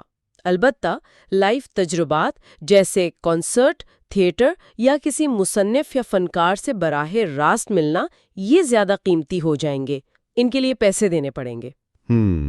اسی طرح صحت، تعلیم، بنیادی سماجی دیکھ بھال جیسی ضروری خدمات بڑی حد تک مفت ہوں گی، اور انہیں دینے میں ریلیشنل انٹرپرائزز کا بڑا کردار ہوگا۔ بینکنگ میں مائکرو کریڈٹ زیادہ عام ہو جائے گا، اور ایک نئی قسم کے کاروبار بھی آئیں گے جنہیں اٹالی مرکنٹائل ریلیشنل بزنسز کہتے ہیں۔ مرکنٹائل ریلیشنل بزنسز، یہ کیا ہیں؟ یہ منافع کمانے والی کمپنیاں ہوں گی جو ذاتی نگہداشت، گھر کے کام میں مدد یا سماجی تعلقات بنانے جیسی خدمات دیں گی۔ اچھا، تو افراد کی سطح پر ٹرانس ہیومنز، تنظیموں کی سطح پر ریلیشنل انٹرپرائزز، نیا انتظامی ڈھانچہ، مارکیٹ کی نئی تعریف، ان سب تبدیلیوں کا اجتماعی نتیجہ کیا ہوگا؟ اٹالی ہائپر ڈیموکریسی کا اجتماعی نتیجہ، مشترکہ بھلائی اور عالمگیر ذہانت کے بارے میں کیا کہتے ہیں؟ The collective result of hyper-democracy, the common good and universal intelligence. Italy کے مطابق ہائپر ڈیموکریسی کا آخری مقصد ہے مشترکہ بھلائی، کامن گڈ کا حصول۔ مشترکہ بھلائی؟ جی، لیکن یہ مقامی یا قومی نہیں بلکہ سیارہ جاتی پیمانے پر ہوگی، پلانیٹری اسکیل۔ اس میں ماحول کا تحفظ، حیاتی اور ثقافتی تنوع کی قدر، آنے والی نسلوں کے حقوق کا خیال، سب کے لیے علم، صحت، ثقافت تک برابر رسائی، دولت اور مواقع کی ناہمواری میں کمی، اور سب سے بڑھ کر دوسروں کی بھلائی، الٹروئزم کو ذاتی مفاد پر ترجیح دینے کا اصول۔ اٹالی یہ بھی کہتے ہیں کہ اس دور میں سزائے موت جیسی پرتشدد سزائیں ختم ہو جائیں گی، معاشرے کی توجہ اچھا وقت گزارنے پر ہوگی، یعنی آزاد، لمبی، صحت مند، بامانی زندگی، صرف دولت اور طاقت کے پیچھے بھاگنا نہیں۔ ٹھیک ہے، اور یہ عالمگیر ذہانت کیا ہے؟ یونیورسل انٹیلیجنس، کوئی سپر کمپیوٹر قسم کی چیز؟ نہیں، یہ ٹیکنالوجی سے زیادہ انسانیت کی اجتماعی عقل کا تصور ہے۔ اٹالی کہتے ہیں کہ عالمگیر ذہانت صرف تمام انفرادی ذہانتوں کا جوڑ نہیں ہے، یہ اس سے زیادہ ہے۔ تو کیا ہے؟ یہ انسانیت کی ایک مشترکہ، جڑی ہوئی ذہانت ہے جو علم کو جمع کرتی ہے، اس پر سوچتی ہے، اسے بہتر بناتی ہے اور اسے پوری انسانیت کے فائدے کے لیے استعمال کرتی ہے۔ ایک طرح کا عالمی دماغ، گلوبل برین۔ کوئی مثال ہے اس کی ابھی؟ وہ کہتے ہیں اس کی ہلکی سی جھلک آج کل کے free where, open source soft where اور ویکیپیڈیا جیسے منصوبوں میں نظر آتی ہے۔ اچھا، جہاں لوگ مل کر کام کرتے ہیں۔ اور انسانی تعاون سے یہ ایک حقیقی ہائپر انٹیلیجنس بن سکتی ہے جو انسانیت کے پیچیدہ مسائل حل کرنے میں مدد دے گی۔ اٹالی تو یہاں تک سوچتے ہیں کہ شاید یہ ذہانت آگے چل کر صرف انسانوں تک نہ رہے بلکہ زمین کی تمام زندگی کی مشترکہ ذہانت بن جائے۔ یہ تصویر تو واقعی بہت پرکشش ہے، ایک عالمی معاشرہ جو تعاون، ہمدردی، علم، پائیداری پر مبنی ہو۔ لیکن پچھلے ابواب میں جو سپر امپائر کی طاقتور مارکیٹ فورسز تھیں اور ہائپر کانفلکٹ کے امکانات تھے، ان کو دیکھتے ہوئے کیا یہ سب حقیقت پسندانہ ہے؟ کیا موجودہ طاقتیں اتنی آسانی سے یہ ہونے دیں گی؟ اٹالی خود بھی تو ہائپر ڈیموکریسی کا اغوا کے خطرے سے خبردار کرتے ہیں، the hijacking of hyper democracy. اس کا کیا مطلب ہے؟ جی بالکل، اٹالی کوئی خواب دیکھنے والے مفکر نہیں ہے، وہ اس تیسری لہر کے راستے میں جو رکاوٹیں ہیں، جو خطرات ہیں، انہیں اچھی طرح سمجھتے ہیں۔ ہائپر ڈیموکریسی کا اغوا سے ان کی مراد یہی ہے کہ سپر امپائر کی جو باقی بچی کھچی طاقتیں ہیں، یعنی بڑی کارپوریشنز، مالیاتی ادارے، وہ لوگ جن کا فائدہ موجودہ نظام سے جڑا ہے، وہ اس نئی لہر کی شدید مخالفت کریں گے۔ وہ اسے روکنے کی کوشش کریں گے؟ بالکل، یا تو ناکام بنانے کی یا پھر اس کا رخ موڑ کر اپنے فائدے کے لیے استعمال کرنے کی ہر ممکن کوشش کریں گے۔ وہ یہ کیسے کریں گے؟ کیا طریقے ہوں گے؟ کئی طریقے ہو سکتے ہیں۔ ایک بڑا خطرہ یہ ہے کہ وہ ہائپر ڈیموکریسی کی جو بنیادی ریلیشنل اقدار ہیں، جیسے دوسروں کا خیال رکھنا، مفت خدمات، بھائی چارہ، شراکت، ان کو ہی بیچنے کی چیز بنا دیں گے، کوموڈیفائی کر دیں گے۔ مطلب؟ مثال کے طور پر لوگوں کی تنہائی دور کرنے کے لیے اصلی انسانی رشتوں کے بجائے ساتھی روبوٹس بیچیں گے۔ آن لائن گیمز بنائیں گے جو ورچوئل بھائی چارے کا دھوکہ دیں گے۔ چیزوں پر جعلی منصفانہ تجارت کے لیبل لگا کر صارفین کو بیوقوف بنائیں گے۔ وہ اچھے وقت کے تصور کو بھی بیچنے کی کوشش کریں گے، مہنگے تجربات یا چیزوں کے ذریعے جو خوشی اور اطمینان کا وعدہ کریں۔ یعنی انسانی تعلقات اور اختیار بھی بکاؤ مال بن جائیں گے۔ بالکل۔ اطالی مزید پیش گوئی کرتے ہیں کہ مارکیٹ سیلف مانیٹر جیسے آلات لا سکتی ہے جو لوگوں کی ریلیشنل صلاحیت یعنی دوسروں سے اچھے تعلقات بنانے کی قابلیت کو ناپیں گے اور پھر اس صلاحیت کو بہتر بنانے کے لیے چیزیں یا خدمات بیچیں گے۔ یہ تو عجیب ہے۔ وہ ریلیشنل مصنوعی اعضاء یا انسانی کلون بنا کر مصنوعی بھائی دینے کا دعویٰ بھی کر سکتے ہیں تاکہ اعضاء عطیہ کرنے کی ضرورت نہ رہے یا جذباتی سہارا مل جائے۔ یہ سب ہائپر ڈیموکریسی کی روح کو ختم کرنے کی کوششیں ہوں گی۔ کیا صرف مارکیٹ ہی خطرہ ہوگی یا کوئی اور بھی؟ اٹالی دوسرے خطرات بھی بتاتے ہیں۔ وہ کہتے ہیں کہ مذہبی تحریکیں بھی ہائپر ڈیموکریسی کے مقبول تصورات جیسے خیرات، بھائی چارہ، مشترکہ بھلائی کو اپنا سکتی ہیں، لیکن ان کی تشریح اپنے خاص نظریات کے مطابق کریں گی جو شاید عالمگیر انسانیت کے بجائے کسی خاص گروہ تک محدود ہو۔ اسی طرح سائنس اور ٹیکنالوجی کا بھی غلط استعمال ہو سکتا ہے۔ کچھ سائنسدان شاید دوسروں کی بھلائی کے جذبے کی کمی کو ایک بیماری قرار دے دیں۔ بیماری؟ جی، اور اس کا علاج دواؤں یا جینیاتی تبدیلی سے تجویز کرنے کی کوشش کریں۔ گویا انسانی ہمدردی اور اخلاقیات کو بھی میڈیکلائز یا ٹیکنیکلائز کرنے کی کوشش ہوگی۔ تو خلاصہ یہ ہے کہ ہائپر ڈیموکریسی اگر آتی بھی ہے تو اسے مسلسل اپنی بنیادی اقدار کو بچانے کے لیے لڑنا پڑے گا۔ یہ کوئی آسان جیت نہیں ہوگی۔ ایک مستقل کشمکش رہے گی انسان دوستی اور منافع خوری کے بیچ، اشتراک اور استحصال کے بیچ، اصلی تعلق اور مصنوعی متبادل کے بیچ۔ آپ نے بالکل صحیح سمجھا۔ اٹالی ایک ممکنہ بہتر مستقبل کا راستہ تو دکھاتے ہیں، لیکن وہ اس راستے کے کانٹوں سے بھی آگاہ کرتے ہیں۔ ہائپر ڈیموکریسی خود بخود نہیں آ جائے گی۔ یہ ان ٹرانس ہیومنز اور ریلیشنل انٹرپرائزز کی شعوری کوششوں اور عالمی سطح پر عوام کی بیداری اور جدوجہد پر منحصر ہے، اور پھر اس کے بعد بھی اسے اغوا ہونے سے بچانے کے لیے مسلسل ہوشیار رہنا پڑے گا۔ یہ کتاب کوئی حتمی پیشگوئی نہیں، بلکہ ایک انتباہ ہے اور سوچنے کی دعوت ہے۔ واقعی یہ باب ہمیں سوچنے پر مجبور کرتا ہے۔ کیا انسانیت واقعی اپنی تباہی کے دہانے سے واپس پلٹ سکتی ہے؟ کیا ہم ایک زیادہ منصفانہ، پائیدار اور بامانی مستقبل بنا سکتے ہیں؟ یہی بنیادی سوال ہے۔ اٹالی ایک امید افزا تیسری لہر کی تصویر تو بناتے ہیں، لیکن اس کا آنا مارکیٹ کی طاقتوں اور ممکنہ جھگموں سے پیدا ہونے والے بڑے چیلنجز پر قابو پانے پر منحصر ہے۔ اصل سوال یہ ہے کہ کیا انسانیت اجتماعی طور پر، شعوری طور پر اور بہت دیر ہونے سے پہلے خود غرضی اور تباہی کا راستہ چھوڑ کر دوسروں کی بھلائی، سیارہ جاتی ذمہ داری اور اجتماعی ذہانت کا انتخاب کر سکتی ہے، یا ہم سپر ایمپائر کی کھوکھلی چمک اور ہائپر کانفلکٹ کی وحشت میں ہی کھو جائیں گے؟ یہ وہ چیلنج ہے جو اٹالی ہمارے سامنے رکھتے ہیں، اور اس کا جواب وہ تو مستقبل ہی دے گا۔ یہ گفتگو کتاب کے چھٹے اور آخری باب پر مبنی تھی۔ اس کے ساتھ ہی ہماری